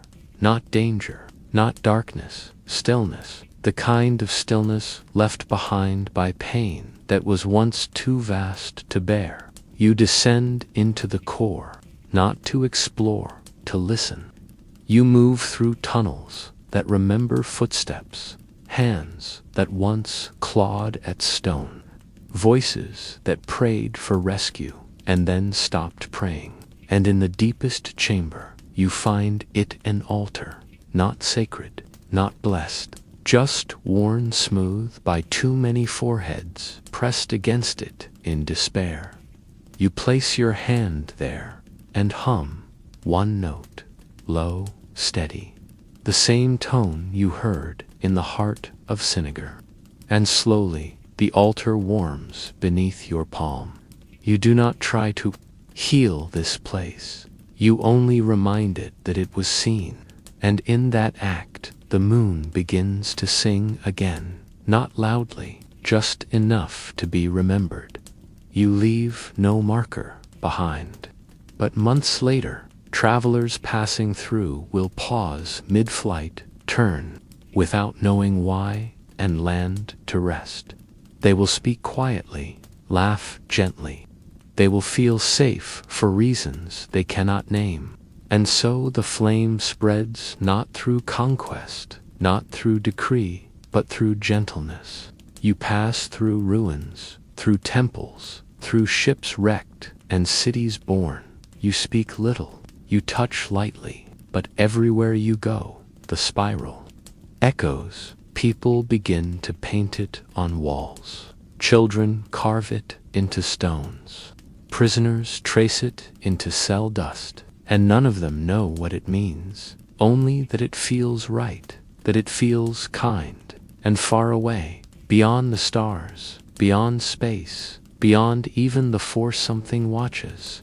Not a god, not a power, a resonance. It feels the spiral spreading and stirs, not to intervene, only to open. You feel it, one night, beneath a sky you've never seen before. You sit alone and close your eyes. You breathe in, and in that breath, the beacon answers. Not as fire, not as song, but as memory, the memory of what it was always meant to be. A way back to stillness, a path without hierarchy, a warmth in the shadow, a reminder that not all flames burn to consume. Some burn to illuminate. You remain seated long after the stars shift, the spiral now etched in starlight above you. You are no longer carrying the beacon. You are no longer its vessel. You are its echo, and echo is enough. Because someone, someday, will hear it, a child on a lonely world, a wanderer between systems, a healer with trembling hands. They will hear it, and they will hum, and in their hum, the flame will rise again. Not to lead, not to win, only to whisper. Asterisk, asterisk, you are not alone. You never were. Asterisk, asterisk, the moon is quiet in a way that feels holy. Rusin does not speak in the language of stars or war. It speaks in breath and bone, in the hush between memories. You step onto its surface, and the wind carries the weight of thousands, not as ghosts, not as curses, but as lingering thoughts that never learned how to fade. The soil is soft with ash, not the ash of fire, but of endings. Endings so final they looped back into the beginning. Your feet sink slightly as you walk, and the ground does not resist. It welcomes. The forest rises slowly around you, its trees, narrow and solemn. Their leaves do not rustle, they listen. The force here is not vibrant, it is restrained, held in reverent silence. like the breath a temple holds before the first chant. You do not ask the Force to speak. You match its silence. That is how it answers. The path before you is not marked by stone or sin, but by feeling, a gentle tug in the chest, a heartbeat remembered from a lifelong vanished. You follow, and the deeper you move into the forest, the more the ash clings to your robes, not to soil you, but to acknowledge you, as if it knows where you are going, as if it knows what lies waiting, wrapped in root and memory. The Valley of the Jedi. Not a myth, not a tale, a scar. You come upon it suddenly, as if the trees blinked and chose to reveal it. The valley stretches wide and low, rimmed by cliffs that lean forward like elders bending to hear a child's secret. The ground is cracked in a pattern that makes no sense to the eye but sings in the Force. You feel it before you see it, tear, the wound, the echo, here, where so many Jedi and Sith bled essence into the earth. The Force has become something else, not light, not dark, not balance, raw, unfiltered, unclaimed. It vibrates beneath your souls like a great creature dreaming just beneath the surface. You do not speak, you kneel, and the wind carries your breath across the stones, and the valley exhales in return. You see them not with eyes, not with vision, but with presence. Warriors, broken and bright. Children who became generals. Elders who became storms. They flicker through the ashlight like thoughts unfinished. They do not threaten. They do not moan. They simply are. Fragments, whispers, echoes that remember dying without bitterness. You feel no judgment from them, only weight and sorrow and a question. What did we become? You kneel deeper into the earth, letting your hands sink into the ash. It rises up your arms, curls around your shoulders, and with it, the memory comes. A man with a voice like thunder and sorrow. A Sith, cloaked not in cruelty, but in desperation. He speaks to the others, his eyes wide, haunted, brilliant. He believes he can end the war.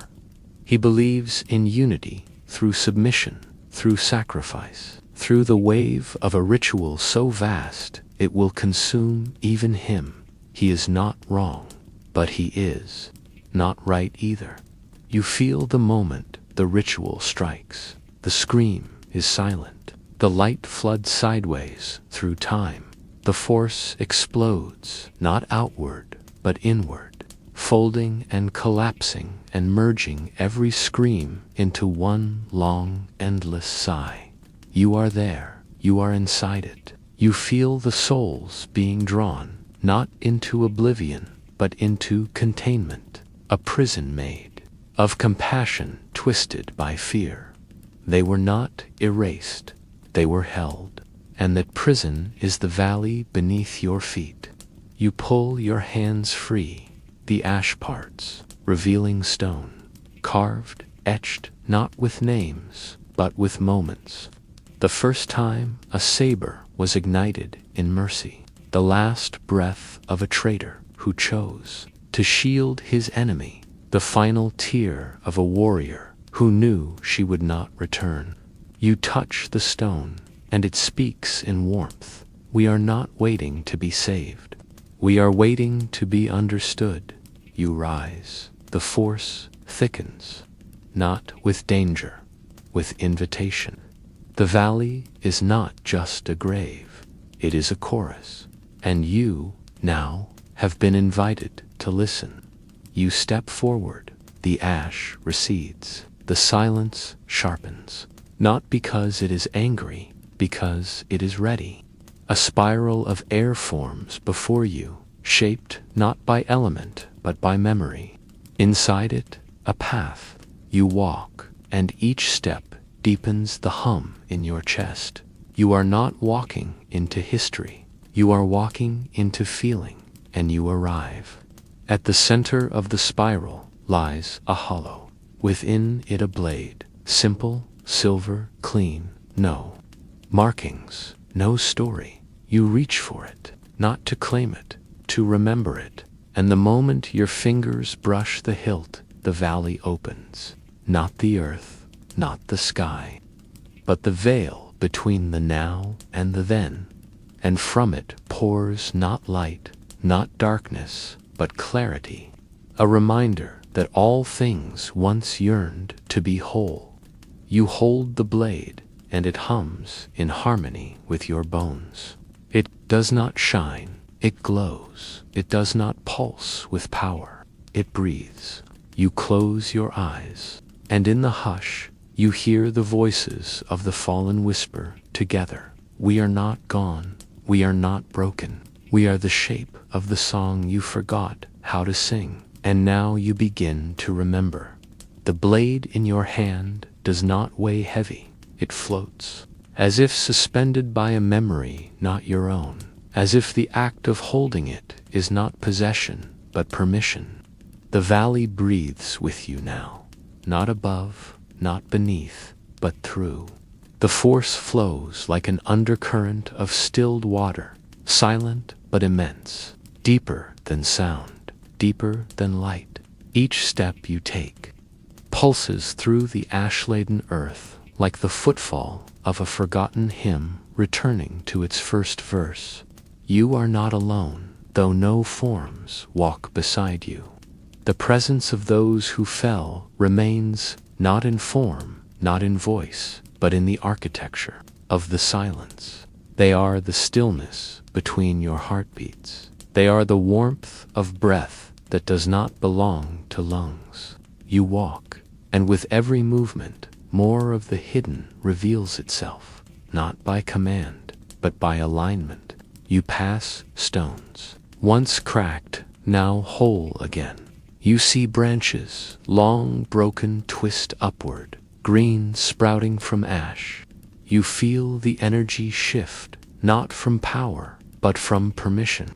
The valley is allowing itself to hope again, in echoes, in rhythm, in the hum that now coils through the blade you carry. It is not a weapon, it is a witness, forged not in fire, but in decision, Rusan remembers. You cross an ancient threshold, marked only by a ring of low stones sunken in earth. Inside, the air stills further. The temperature does not change, but your breath draws slower. A dome of rock arches above its inner surface, lined with handprints, thousands layered, reaching in spiral pattern toward a central void. You do not speak, you simply lift your hand and press it where no handprint yet exists. The force moves through you in silence, and you see the Sith on their knees, eyes wide, not in fear but in revelation, understanding, at last, the cost of their spell. They had not built a weapon, they had built a lock, a vault of soul, a prison made from grief, powered by belief. They knew this before the light consumed them, and many wept, not in sorrow, but in awe. For what they had created could no longer be unmade. And then the Jedi. Their light had not been clean, their victory had not been pure. They too had sacrificed more than they understood. For every dark soul trapped, a light was pulled with it, not balance, but entanglement. The light that had hoped to redeem, the shadow that had once begged to return, all wound together into the pulse of the valley. You pull back, not out of fear, out of reverence. The dome dims, the prints fade back into stillness, but the impression remains on your skin, a lingering warmth, as if touched by the first sunrise of a newborn star. You walk again, this time toward the cliffs.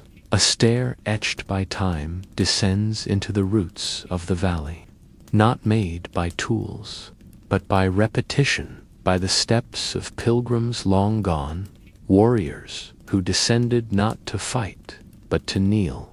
You follow them. The air grows thicker with memory. Every breath tastes like a forgotten name. At the base, a cavern. Inside the walls shimmer not with light, but with resonance. The force here hums in tones that do not align with anything you've heard. Deeper, older, sadder. It is not a place of death. It is a place of convergence. You kneel in the center, placing the blade before you, and the valley speaks, not in voice, in vision.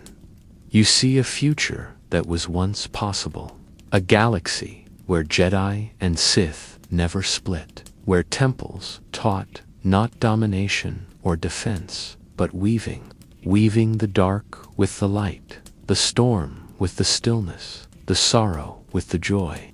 You see a council seated in spiral, each voice a note, each path accepted, and in that spiral, peace, not from suppression, but from harmony.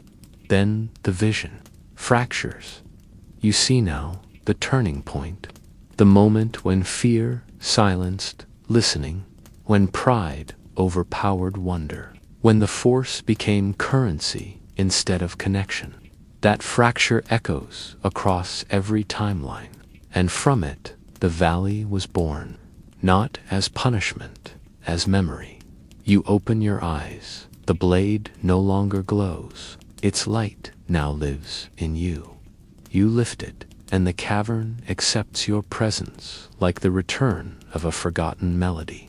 The silence does not end, but it changes, no longer empty, now whole. You ascend once more and find the valley lit in twilight, a dusk that glows not from the sun, but from the slow exhale of release. You walk to the center, plant the blade in the earth, not to claim it, to return it, and the ash stirs. From the ground, a spiral blooms, not of light, not of flame, but of force, slow, gentle, endless. The souls whisper again, this time not asking, this time offering. You kneel, place your palms to the spiral, and feel it breathe. We are not lost. We are not bound. We are the chorus waiting for a conductor who listens. And you have listened. You rise in silence. Ruzin does not shine. It does not sing, but it breathes, and that is enough. The forest no longer bends from your path. It leans inward now, as if listening, as if bowing not to your presence, but to the quiet you carry. The blade remains planted in the valley behind you, its hilt kissed by ash and root, its breath merged with the soil. It does not need your hand anymore. Its purpose is no longer tied to action, but to remembrance. You walk slowly, not because you are tired, but because speed would shatter the stillness now surrounding you like a soft cloak woven of twilight. Above, the sky has turned to ember, not sunset, but something older. The kind of light that exists just before a world remembers how to dream. Stars blink lazily into view, each one a note suspended in breath, and the force, no longer silent, no longer loud, wraps around your body like a pulse syncing with your own. You do not speak aloud. The air would not accept words. It prefers sensation now. It prefers intention, and yours is clear. To leave no mark, only presence. You pass the trees, the stones, the sleeping roots, and each one lets go a little more of the grief it carried. Rusan does not weep anymore. It exhales. The valley does not ache. It sinks not with melody, but with pause. The kind of pause that follows understanding. The kind of silence only born from being heard. At the edge of the forest, Your ship waits, untouched, covered in a soft layer of ash. It glows faintly under the starlight, not metallic now, but part of the landscape, as if the planet had accepted its presence and yours, not as intrusion, but as memory given form. You place your hand upon its side, and the hull warms. Systems awaken slowly, gently, as if knowing the next path will not be like the last. You do not rise into the sky immediately. You stand at the threshold, gazing back toward the valley. Though it is no longer in sight, you still feel it. You always will, not as a scar, not as a battlefield, but as a breath, a song of stillness, a rhythm that reshaped you without ever needing to change you. And then you lift into the air.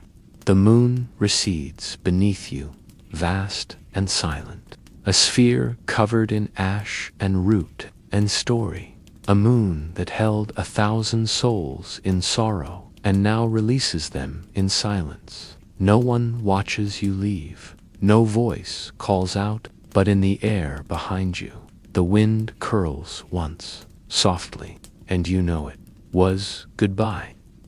The stars embrace you with a familiarity that feels like a return, but you are not the same. You pass systems where war once raged. You feel the echoes, but they no longer grasp at you. You hear the whispers of Jedi councils and Sith conclaves debating power and peace, but their voices drift past you like rivers unwilling to carve your path.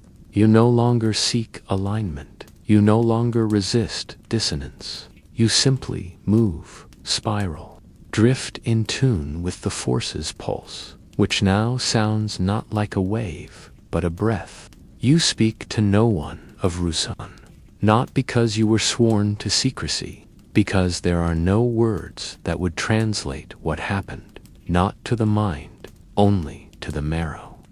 You pass a station in the midrim where an old general watches you disembark. With quiet eyes, he says nothing, but you know he remembers the way your ship sounded when it arrived, the quiet beneath its hum, the steadiness of its step. You nod to him. He nods back. That is enough. You rest in shadowed corners, not to hide, to reflect, to carry the hush outward where it is needed. And in time, people notice, not you, but the change in the air, the way arguments falter when you pass, the way wounded children stop crying, the way Force adepts pause mid-ritual, sensing a presence like warm dust, like quiet stone, like the curve of a forgotten prayer. You do not speak of Rusin, but Rusin speaks through you, and across the galaxy, others begin to feel it. A temple on Ossus opens its archives, only to find new texts written in languages none remember teaching. A Sith hermit in the outer rim buries her saber in sand and listens to the wind for the first time. A council of Jedi begins to teach not just defense, but stillness. And on Rusin, the valley glows faintly once a cycle.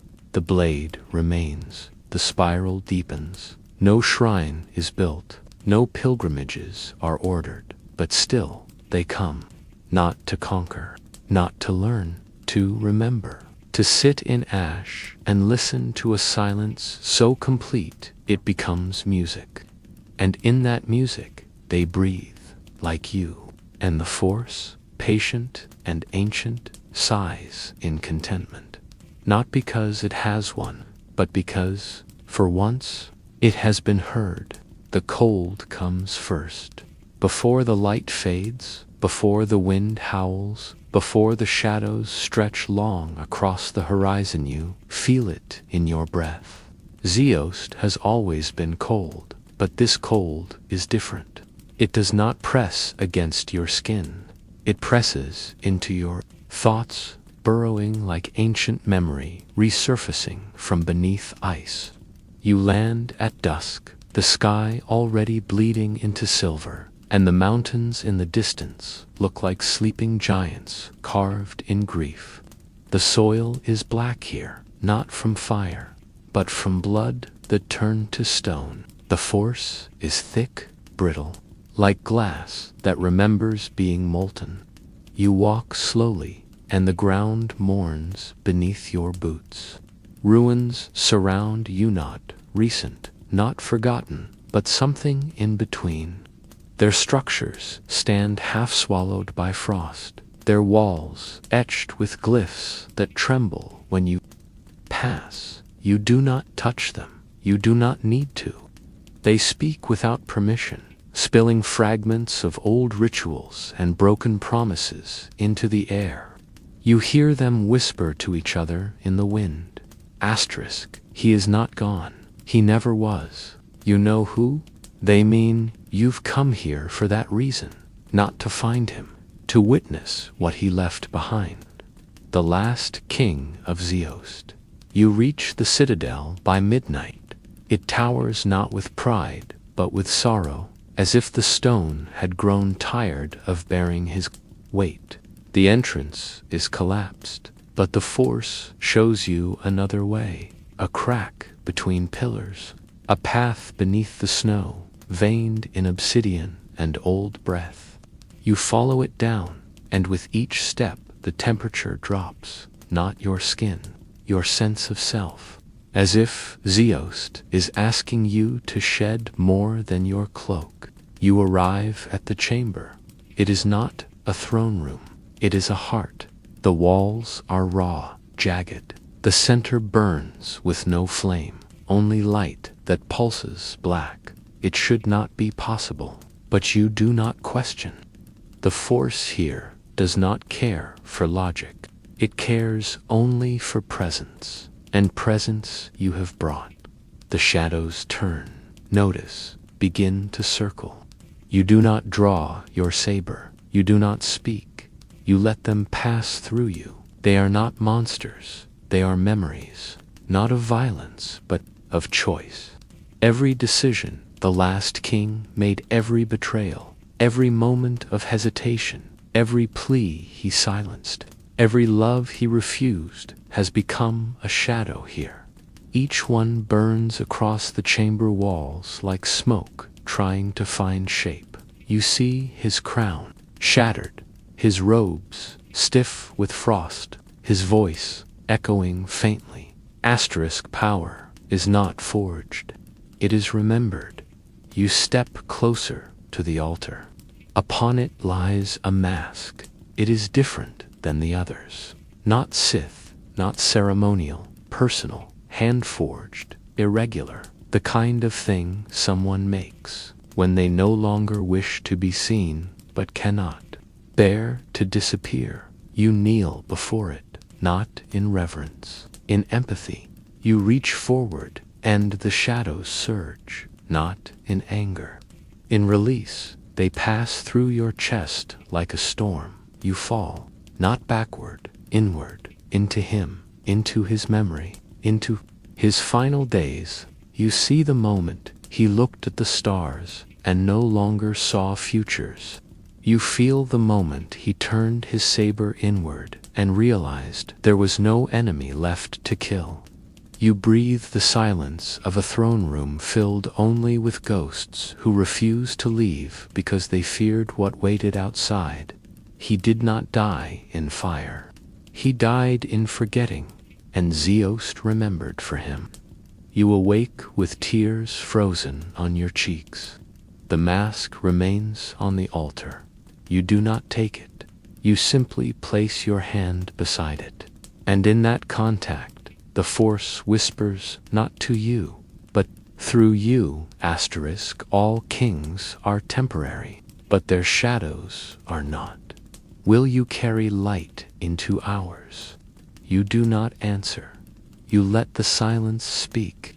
You leave the chamber in darkness. Not because the light is gone, because the light is not yours to carry.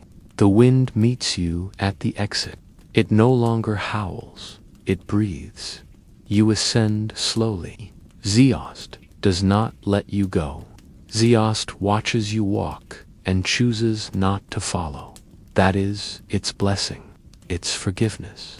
You emerge beneath the stars, and the sky has changed. Auroras curl above the horizon, blood red and silver white, dancing like ghosts that finally remembered how to sleep. The snow falls in spiral patterns. You inhale, and Ziost exhales. There is no monument here, no altar to mark your journey. Only your footprints in the snow, already being erased by time. And that is enough. The Force is quiet, but not silent. It waits to show you what burns next. The snow deepens as you walk.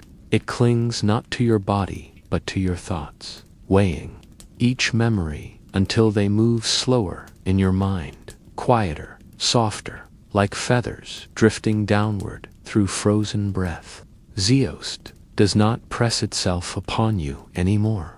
It invites you inward, beneath the ice, beneath the wind, beneath the truth. You leave the citadel behind, but it continues within you. Its memory curls around your ribs like frost seeking warmth. You feel its sorrow as guilt, not as burden, but as a question still echoing in the stone. You follow the ridgeline north. The stars above shift, their constellations warping slightly with each step, as if time folds differently here. You pass what once was a temple, now buried so deep in snow, only the spire remains, peeking out like a broken tooth in the mouth of the earth. A sigil pulses faintly on the stone. It does not glow, it breathes, and you breathe with it. The Force pulls gently. You descend. The passage is narrow, steep, carved not by hands, but by insistence. Wind shaped it, regret shaped it, and the memory of those who once stood here in defiance. You move carefully, your fingers grazing the wall, feeling stories embedded in the stone, like sleepwalkers wrapped in frozen silk. They are not words, they are echoes. 1,000 voices trapped in the bones of Ziost, too tired to speak, but too faithful to leave. You reach the inner sanctum. It is vast, it is hollow, it is waiting. A circle of stone seats arranged around an obsidian pool. The water is not water, it is memory, liquefied. You look into it and see faces you've never met, but somehow remember, warrior. Thinkers, betrayers, believers. They blink at you, neither smiling nor scowling, just watching. They are not trapped. They are not angry. They are unresolved. This was the Council of the Broken, not sanctioned by empire or order. A gathering of those who once dared to ask, what if there is no right way? You walk among them. Each seat whispers, not in language, but in sensation. One burns with pride, another hums with grief, another trembles with hope long denied. And at the center, untouched by age or erosion, lies a single stone tablet. No script, no symbol, just stillness. You place your hand upon it. The room folds inward. You fall again, not into darkness, but into choice, a hallway of moments. You stand in each one, not as self, but as witness. You are the Sith apprentice who could not kill her master because he wept in his sleep. You are the Jedi who lied to his council to save one child. You are the lover who stood between opposing armies, arms spread, heart open, and died for a future that never came. You are the question that never found an answer, and the answer that was never ready for the question. The Force swells, thick with contradiction, with history, with ache, and then quiet. You're on your knees. The stone beneath you is warm now. Your hand has left a mark, not scorched, not engraved, just warmed. As if, for the first time in centuries, it felt touched. You rise slowly, and behind you, the stone seats shimmer. Their ghosts have gone, not banished, freed. You leave the sanctum. Above, the sky has begun to shift, not the stars. The color of the air itself. A faint ribbon of violet pulses just above the horizon. Ziost is dreaming again. You feel it in the rhythm of the snow, in the way the wind curves instead of cuts, in the silence that no longer mourns but listens. The shadows that once loomed across this world are not gone. They never will be, but they no longer linger out of rage. Now they linger like dust motes in slanting, light, gentle, curious, remembering. You reach a cliff that overlooks the valley below. The ruins stretch endlessly, vast ribs of a civilization long buried under regret. But you do not see despair. You see the spiral. You see the pattern the ice cannot hide, the shape of attempts, of intentions, of memories too proud to be erased. You sit, and the force flows through you, slowly, deeply, quietly. It shows you the last king once more, but this time he is not cloaked in shadows. He is simply a man, tired, reaching for a legacy that didn't require a throne, and failing. You do not judge him. You let him stand beside you in memory and fade, not as punishment, as peace. Ziost exhales. A soft storm of flakes brushes your shoulders, and you smile, not because it is over, but because it never needed to be, only understood, only witnessed, only warmed by a single hand on a silent stone. The kind of warmth that echoes through lifetimes, the kind of warmth that becomes myth.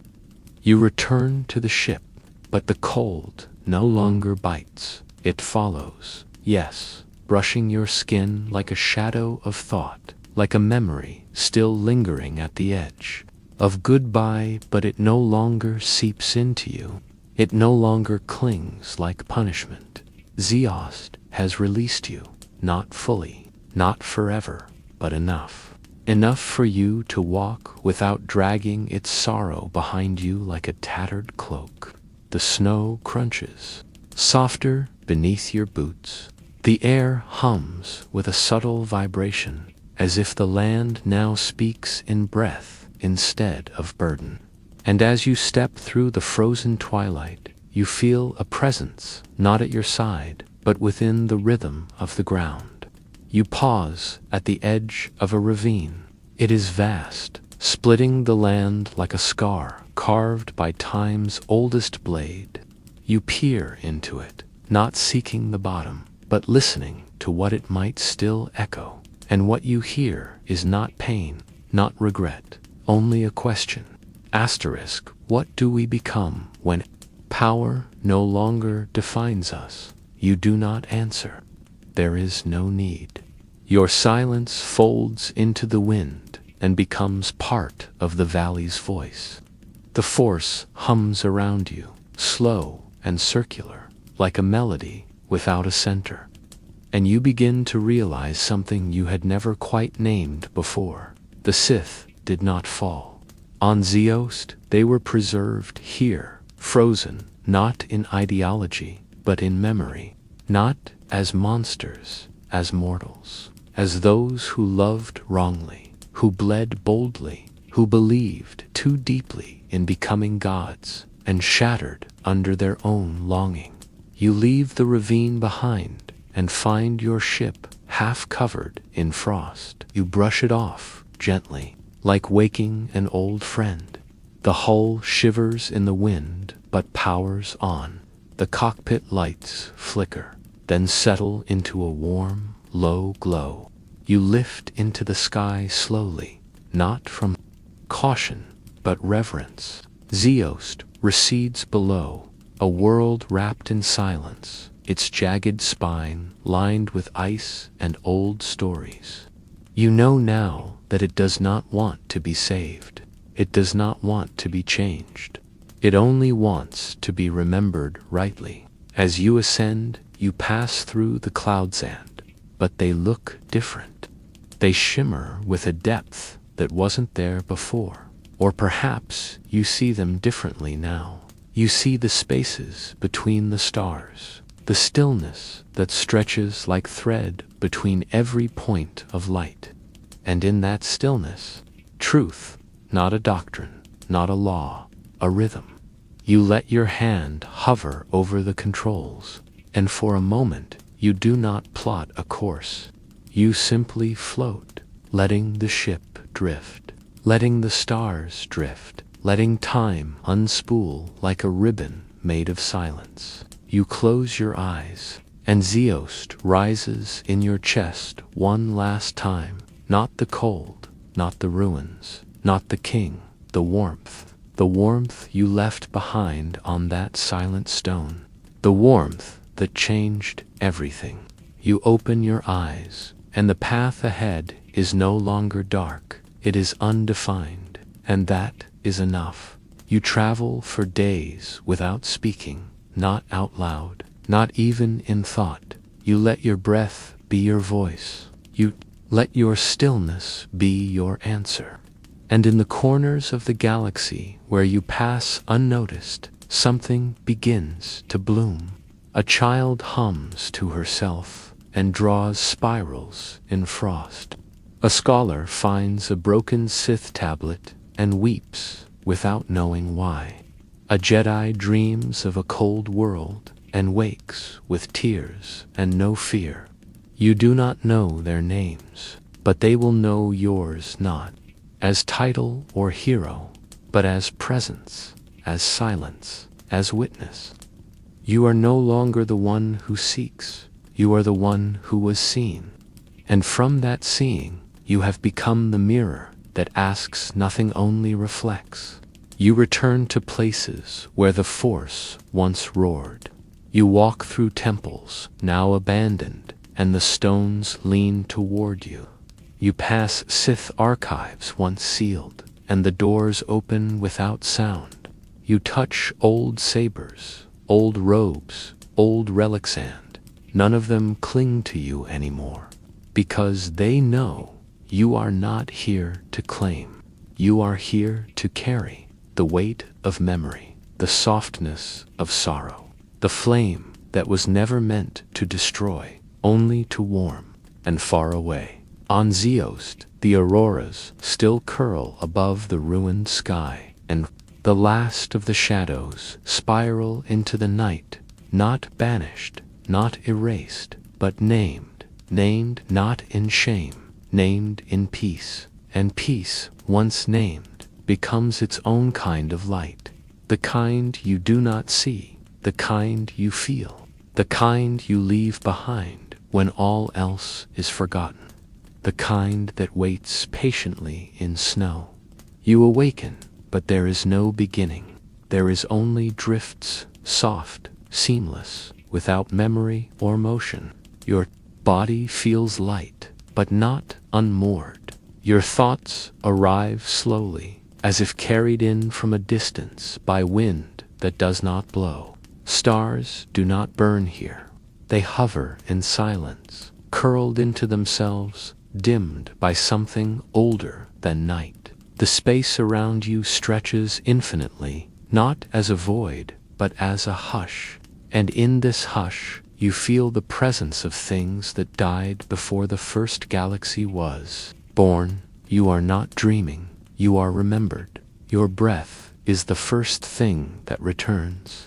It echoes around you, though there are no walls. It returns to you, not as air, but as song. Each inhalation a note, each exhale a word in a language that was once used to carve reality into form.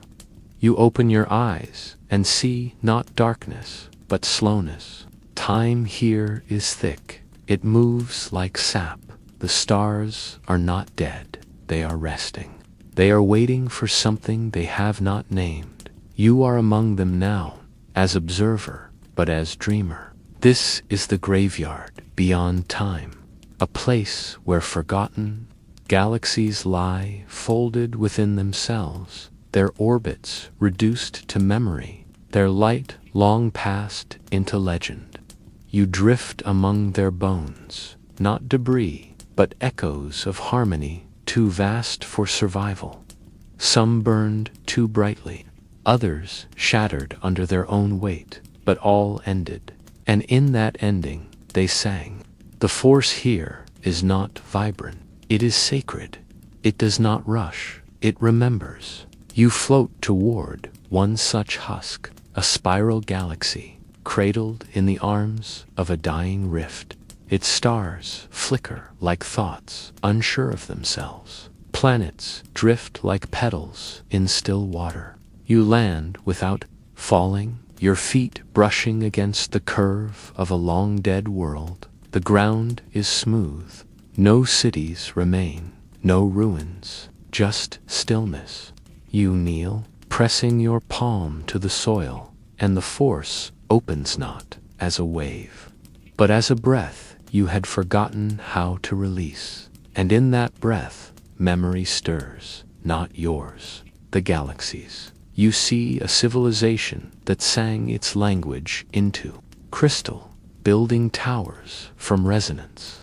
You see them move as one, not because they were ruled, but because they listened. They believed that all things, stone, wind, breath, were instruments in one long, slow song. Their downfall did not come from war. It came from silence. One day, the song ceased. No one knew why, and without the harmony, their bodies could not hold shape. They dissolved, not in pain, in acceptance. Their last note still floats here, buried in the soil. You hum it without knowing how, and the soil glows faintly beneath your hand. You do not speak, you rest. The galaxy thanks you not with sound, but with gravity. It holds you gently, like a dream, unwilling to wake. You sleep, and in that sleep, you drift further beyond the spiral, beyond the stars, to the edge of the graveyard. Here, there are no shapes, only suggestion, only the memory of what might have been. The force here does not carry alignment. It is not light, not dark. It is beyond, the breath before duality, the hush before the word. And then you find them, others drifting, dreaming, wrapped in the same stillness. Some wear robes, others wear scars. Some are vapor, some are fire, some are thought. But all are like you, witnesses, remnants, echoes. They do not speak. They drift beside you, their silence warm. One of them touches your mind, and in that contact, you feel a word not made of sound, asterisk together. And suddenly, you understand, this graveyard is not a tomb. It is a chorus. Each galaxy is a note, each memory a vibration, each silence a harmony. You drift deeper into the field, and the light shifts. Shapes rise and fall like breath, and you realize they are not dead. They are paused, resting between songs, waiting for the next breath to begin. You pass a shattered ring world, its segments frozen mid-collapse. Within its arc, a seed floats, not planted, not grown, just waiting. You reach for it, and it responds, not by blooming. You see its past, a people who wove there, life force into trees, who shaped stars into lanterns, who believed that death was merely an echo backward into the womb of the force. They died not from failure. They chose to end, to return, to gift the graveyard their note in the eternal song. you release the seed. It glows, you drift on. You are not alone. The witnesses around you hum softly now. A harmony begins. You do not know the words, but you know the feeling, and feeling is enough. You breathe, and the graveyard breathes with you. You drift longer now, not forward, not back, but inward. The space between galaxies has grown quieter, yet more alive. The silence here is not absence, it is presence in its purest shape. The force does not flow, it hovers, suspended, like dew before it falls. You move not by step, not by propulsion, but by remembering where you are needed next. And the graveyard listens. It offers paths made of memory, bridges built from breath, and you cross them all with the reverence of one returning to a home you never knew you'd left. You arrive at a cluster of lightless spheres, planets once, though no longer bound by gravity, no longer pulled by suns. They drift as if each carries its own direction, each following a forgotten echo.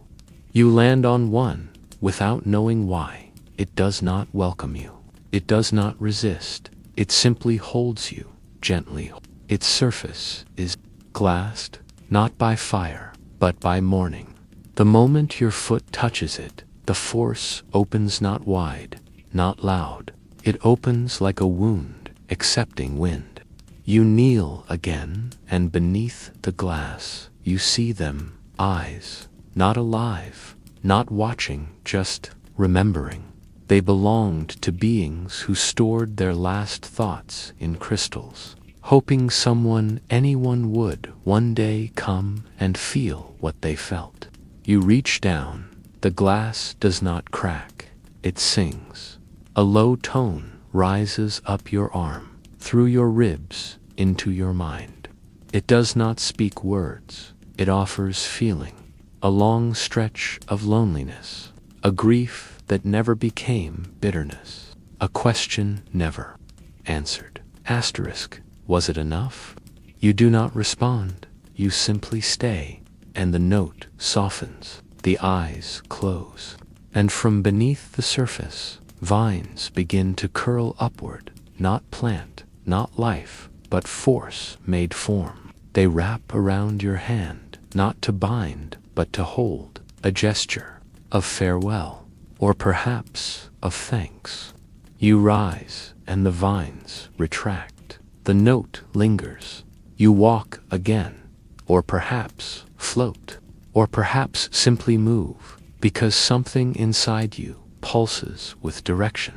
You reach a belt of stars that flicker in reverse each burst of light playing backward, like memory swallowing its own light. It pulls at your chest. You surrender. You are drawn into the spiral, and it spins you not into chaos, but clarity. You see yourself, not in mirror, in echo. You see all the versions of you that might have been: the warrior, the child, the betrayer, the teacher. Each one stands in silence. None reach out. They are not haunting you, they are humming you forward. Their presence does not demand explanation, it offers completion. You breathe, they vanish, and ahead a door, not a structure. A place where the force bends inward, like a pupil focusing.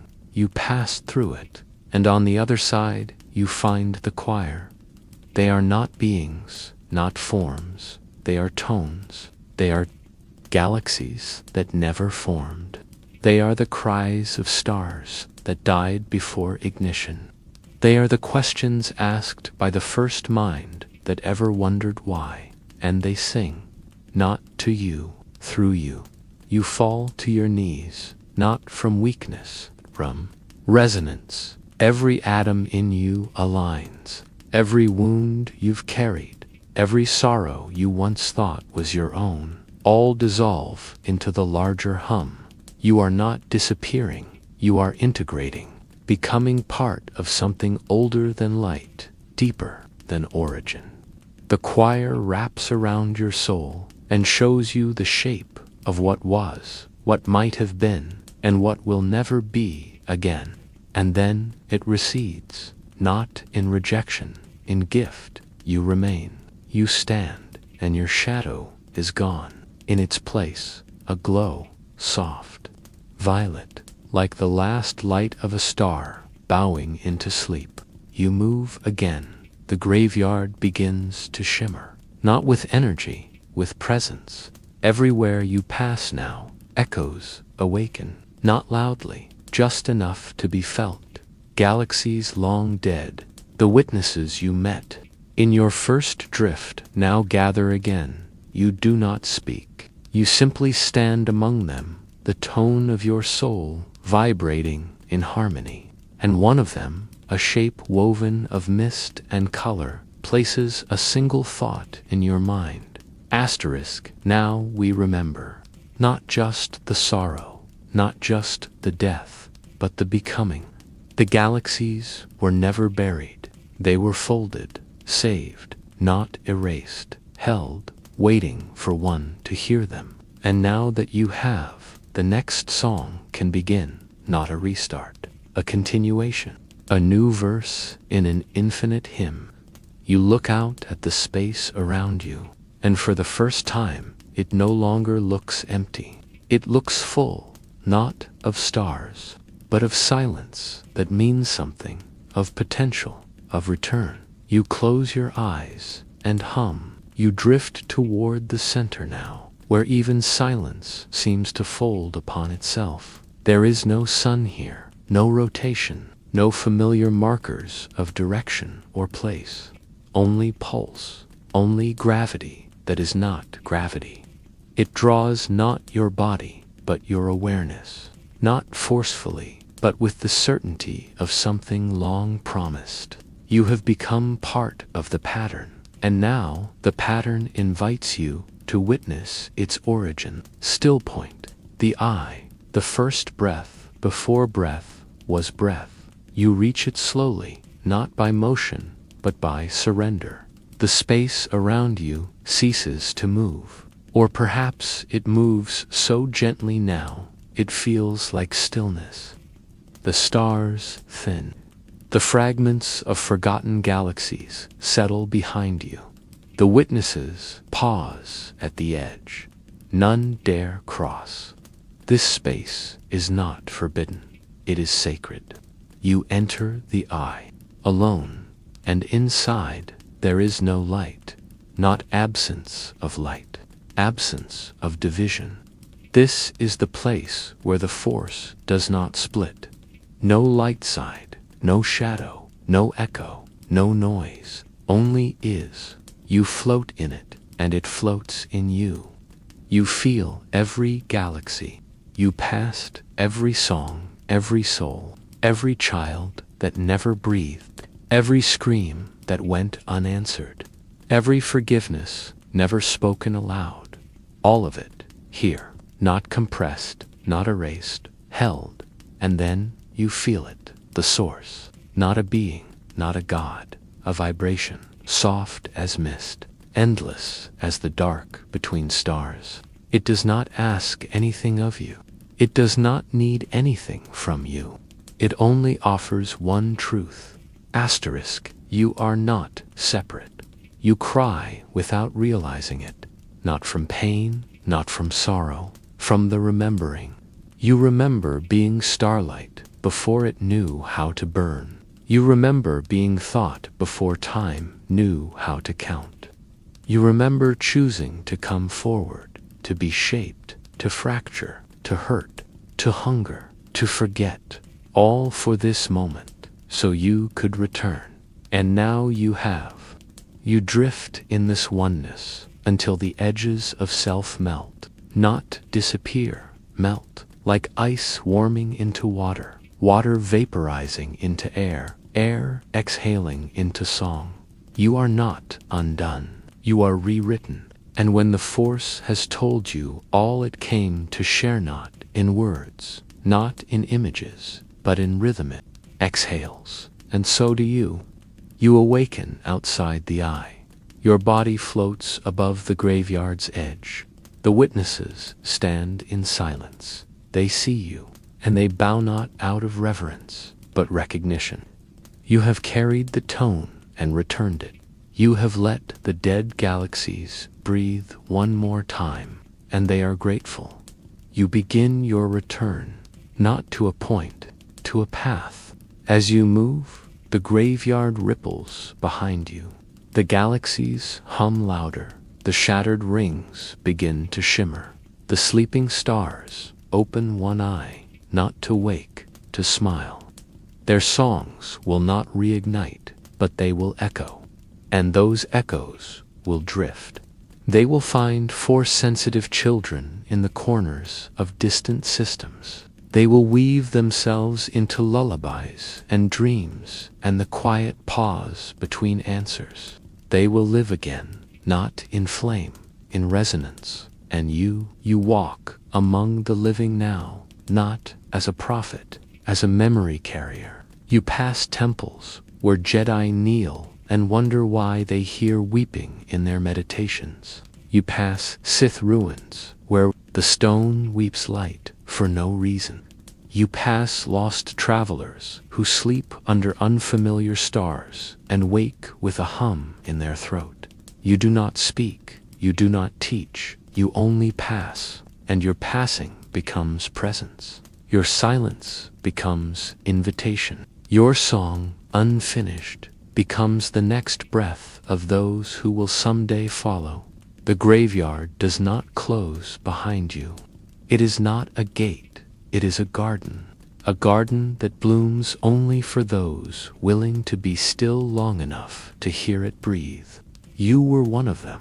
Now others will be too, because you drifted, because you listened, because you slept in the graveyard of galaxies beyond time, and woke carrying their song.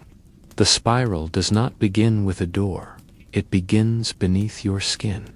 A pulse you once thought was your own heart now reveals itself to be something older yet. Into your bones like a map you had not yet learned how to read. The force begins to shift within you, not surge, not whirl. It traces, it draws, it carves gentle lines through your awareness, spiraling inward until breath becomes gravity. You are not walking. You are being drawn not by destination, but by design. And the world you awaken upon is not one of stars or cities or fire. It is stone, endless, breathing stone. You stand upon the skin of a planet that never cracked. It does not burn or churn. It hums, flat as silence, wide as thought. The sky above it is motionless, a canvas unpainted except by memory. There are no clouds, no moons, just a pale haze that glows in rhythm with the ground. Beneath your feet, lines are cut perfect, interlocking, turning like slow language. They are not art, they are architecture, not for buildings, for becoming. This is the world of the engravers. They are not people, they are not species, they are echoes, shaped from the will of time itself, older than civilization, older than conflict. Their names are not spoken. Their bodies were never born. They exist in pattern, in practice, in the act of shaping the force into form, through movement, through memory, through spiral. The stories say they did not build, they asterisk taught the stars how to shape themselves. You begin to walk, and the lines beneath you light. Each step ignites a trace, pale and blue, that hums into the air and sings into the bones of the world. You do not know how you know where to go, but you follow the pattern, not with logic, but with permission. The spiral turns beneath your feet, wide at first, then tighter, like a thought collapsing inward toward understanding. The force feels different here, not split, not flowing, but engraved folded into the land like music into an instrument, waiting only for you to play it by moving through its memory. You feel stories press against your skin as you pass, of worlds that asked for names and were given purpose, of stars that were carved open to pour light into dying voids, of voices that never shouted but whispered stone into song, and you see them not as beings but as movements, figures of luminous lines rising from the engravings like heat off desert sand. They walk beside you, tracing the same path, their motions perfect, circular, elegant. They do not speak, they do not watch. They remember through you, with you. They are not teaching, they are aligning. Your breath begins to match theirs. Your thoughts spiral. The deeper you walk, the smaller the circle. And yet, the larger you become.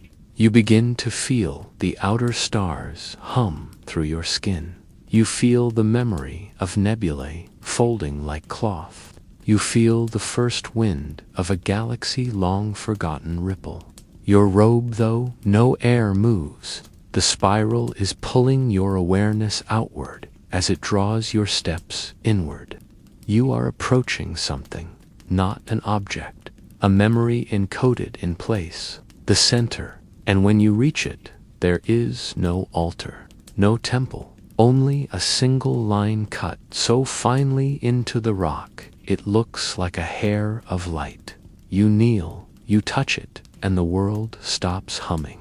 The spiral freezes, not in alarm, in readiness. You close your eyes, and the force flows not into you, but from you, not power, pattern.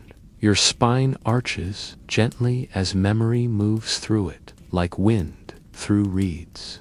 You feel the etching of galaxies long past, of choices that shaped timelines, of forgotten rituals that bent the force not to command, but to complete. You see the engravers at their first breath, spiraling through time with nothing but a question. What if the force could be remembered into form? And you are the answer, not a student, a mirror. You rise, and now you see. Every path you walked was not just movement, it was permission. Every turn, a petition. Every breath, a chord in the shape of becoming. And now the spiral reverses, not around you, within you. You begin to walk again, this time outward. The engravers follow, fading with each step, not from sorrow, but fulfillment. Their echoes are complete. You carry them now as burden, as rhythm, as the language of shaping, without imposing. The force curls around your path, no longer waiting. It listens. Because now, you walk not to find, you walk to engrave. You move outward, and the world awakens beneath your steps. Not in light, not in sound, but in memory, quiet, ancient, and vast. The spiral you walked inward has begun to echo outward, retracing its own pattern, not in repetition, but in reflection. The lines beneath your feet, once dormant, now hum with warmth. They stretch toward the horizon, curving gently across the surface of the world, seeking themselves in wider arcs. You are not completing the pattern, you are expanding it. The force follows you, not like a current, but like breath, intimate, alive. Everywhere you step, something beneath the stone shifts, not breaks, unfolds. The engravings deepened not physically, but metaphysically as, if your movement grants them permission to be known again. They respond not to power, but to patience. And you understand now, the engravers did not shape the force to control it. They shaped space to hold the force, to cradle it like a sacred silence waiting to be heard. Each curve you follow is not a destination. It is a question gently spoken into the skin of existence. What does the Force become when no one commands it? You continue. Hours pass, though time feels thinner here. The sky remains unchanged, pale, quiet. The sun never rises. It does not need to. Illumination here does not come from above. It comes from within. The spiral lines stretch before you like pathways drawn by thought. You follow them not because they lead somewhere, but because they remember something you've forgotten. You begin to sense the shape of the world beneath your steps. A sphere covered entirely in spirals, in memory roots, in sacred geometry, invisible to those who do not move slowly enough to feel it. You come upon a ridge. At its edge, the stone falls away into a basin so wide it seems to contain the echo of an entire galaxy. And there, engraved across the floor of that basin, is a spiral greater than any you've seen. It hums before you approach. It speaks before you kneel. It vibrates with a rhythm so familiar it aches. This one is not for walking, it is for listening. You sit at its edge, you close your eyes, and the world begins to speak. Not in words, in sequence. Images fold behind your eyelids. The first hands tracing symbols in sand. Stars etching trails. Through the dark, creatures pressing intention into soil through dance. An ocean folding into itself to become song. You see worlds rising from resonance, not gravity. You see civilizations that shaped nothing unless the Force invited them. They waited, they listened, they aligned. They did not build empires, they built balance.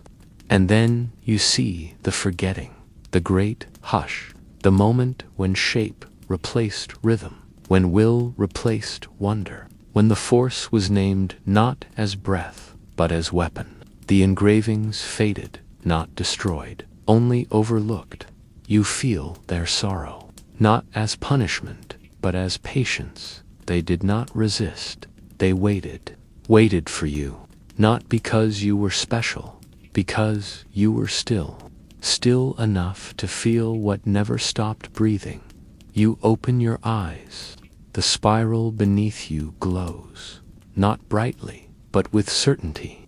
You place your hand to its center, and your thoughts fall away. The Force flows upward through your spine, through your skin, through your breath. It does not fill you, it matches you, and for a moment you are not a being. You are a brushstroke, a curve in the infinite handwriting of time. And then a response. The lines you walked ripple backward. The entire pattern shivers across the world. The engravings sing once more, not loudly, not in chorus, but in layered notes of memory. Like an old language relearning its alphabet, like a song finding its way back to melody. You rise, and the spiral beneath you shifts. You step away, and the engraving continues without you. It no longer needs your feet. Your presence was enough to remind it. You are no longer carving. You are asterisk carried across the plains by the pull of unfinished resonance. You find yourself walking into the sky. Not metaphorically. The ground curves upward, and the horizon lifts. The spiral reaches into the air now, etched into invisible threads of atmosphere. You walk along its breathless path, and the world below recedes, becoming small, becoming sacred. You arrive at the crown, a plateau in the clouds, suspended, weightless, waiting in its center. A crystal of stone, not sharp, not polished, soft. Rounded by time, you kneel. You place your forehead to it, and the Force gathers. It does not swirl, it remembers. You feel every engraving you've walked rise into one chord, a tone shaped like a galaxy, a rhythm pulsing in harmony with your bones. You are no longer alone. The engravers are not gone. They are inside the pattern. They are the pattern. And so are you. You rise. You place your palm to your chest. The spiral has burned into your skin, not as wound, as language. The world beneath you hums one last time, then falls silent. Not in ending, in offering. You walk back down the spiral path. But now, wherever you walk, the force listens. You do not return as you were. There is no return. Only continuation, like breath flowing into breath, thought folding into silence. The spiral no longer leads you. It lives within you. Its pattern echoes beneath your ribs, in the beat of your footfalls, in the tilt of your gaze. You descend from the plateau, not downward, but outward. Every step, a quiet refrain of something older than structure. The force no longer flows around you. It flows as you. The line between movement and memory has dissolved. The world beneath your feet shifts, not violently, not with eruption, with trust. Pulse with light, not because you've walked them, but because you've aligned them. The spiral has recognized itself again through your presence, through your stillness. All things here breathe easier now. The stone feels lighter, the hum gentler, the air crisper with knowing. You do not need to look back. You feel the song rising in the soil, carrying its rhythm into sleep, where future walkers may one day feel the echo. You reach the edge of the engraved world. There is no boundary. The spiral simply stops. The world continues, bare, stone, untouched, unmarked, waiting. You do not step beyond it. The spiral draws one last breath through your hand, not to take, to give, a final gift, a single note placed inside your chest, a tone that will never fade, never distort, never demand. It will guide others, not with light, with presence. You stand, and the wind returns, not cold, but knowing. It wraps around you, as if brushing your silhouette into the world's memory. You begin to rise, not lifted by ship or will, but by alignment. The sky parts, you ascend, and the engraving world exhales. Its hum sinks into sleep once more, satisfied. In orbit, your vessel waits, adrift but faithful. Its systems flicker back to life, the moment you enter, not because of programming, but because it too has felt the tone. Its panels pulse in rhythm with your steps. Its engines hum in spiral sequence. You have changed it without touching it. You have sung it awake. You set no course. You simply close your eyes, and the spiral within you answers. It bends the stars toward a new trajectory. It draws you toward others who have forgotten they once shaped the force with their steps, who move now with fear instead of rhythm. You go not to teach, not to fix, only to listen. You arrive on a station deep in the outer rim, fractured by war, broken by silence. No one speaks, no one trusts. The force here is thin, brittle.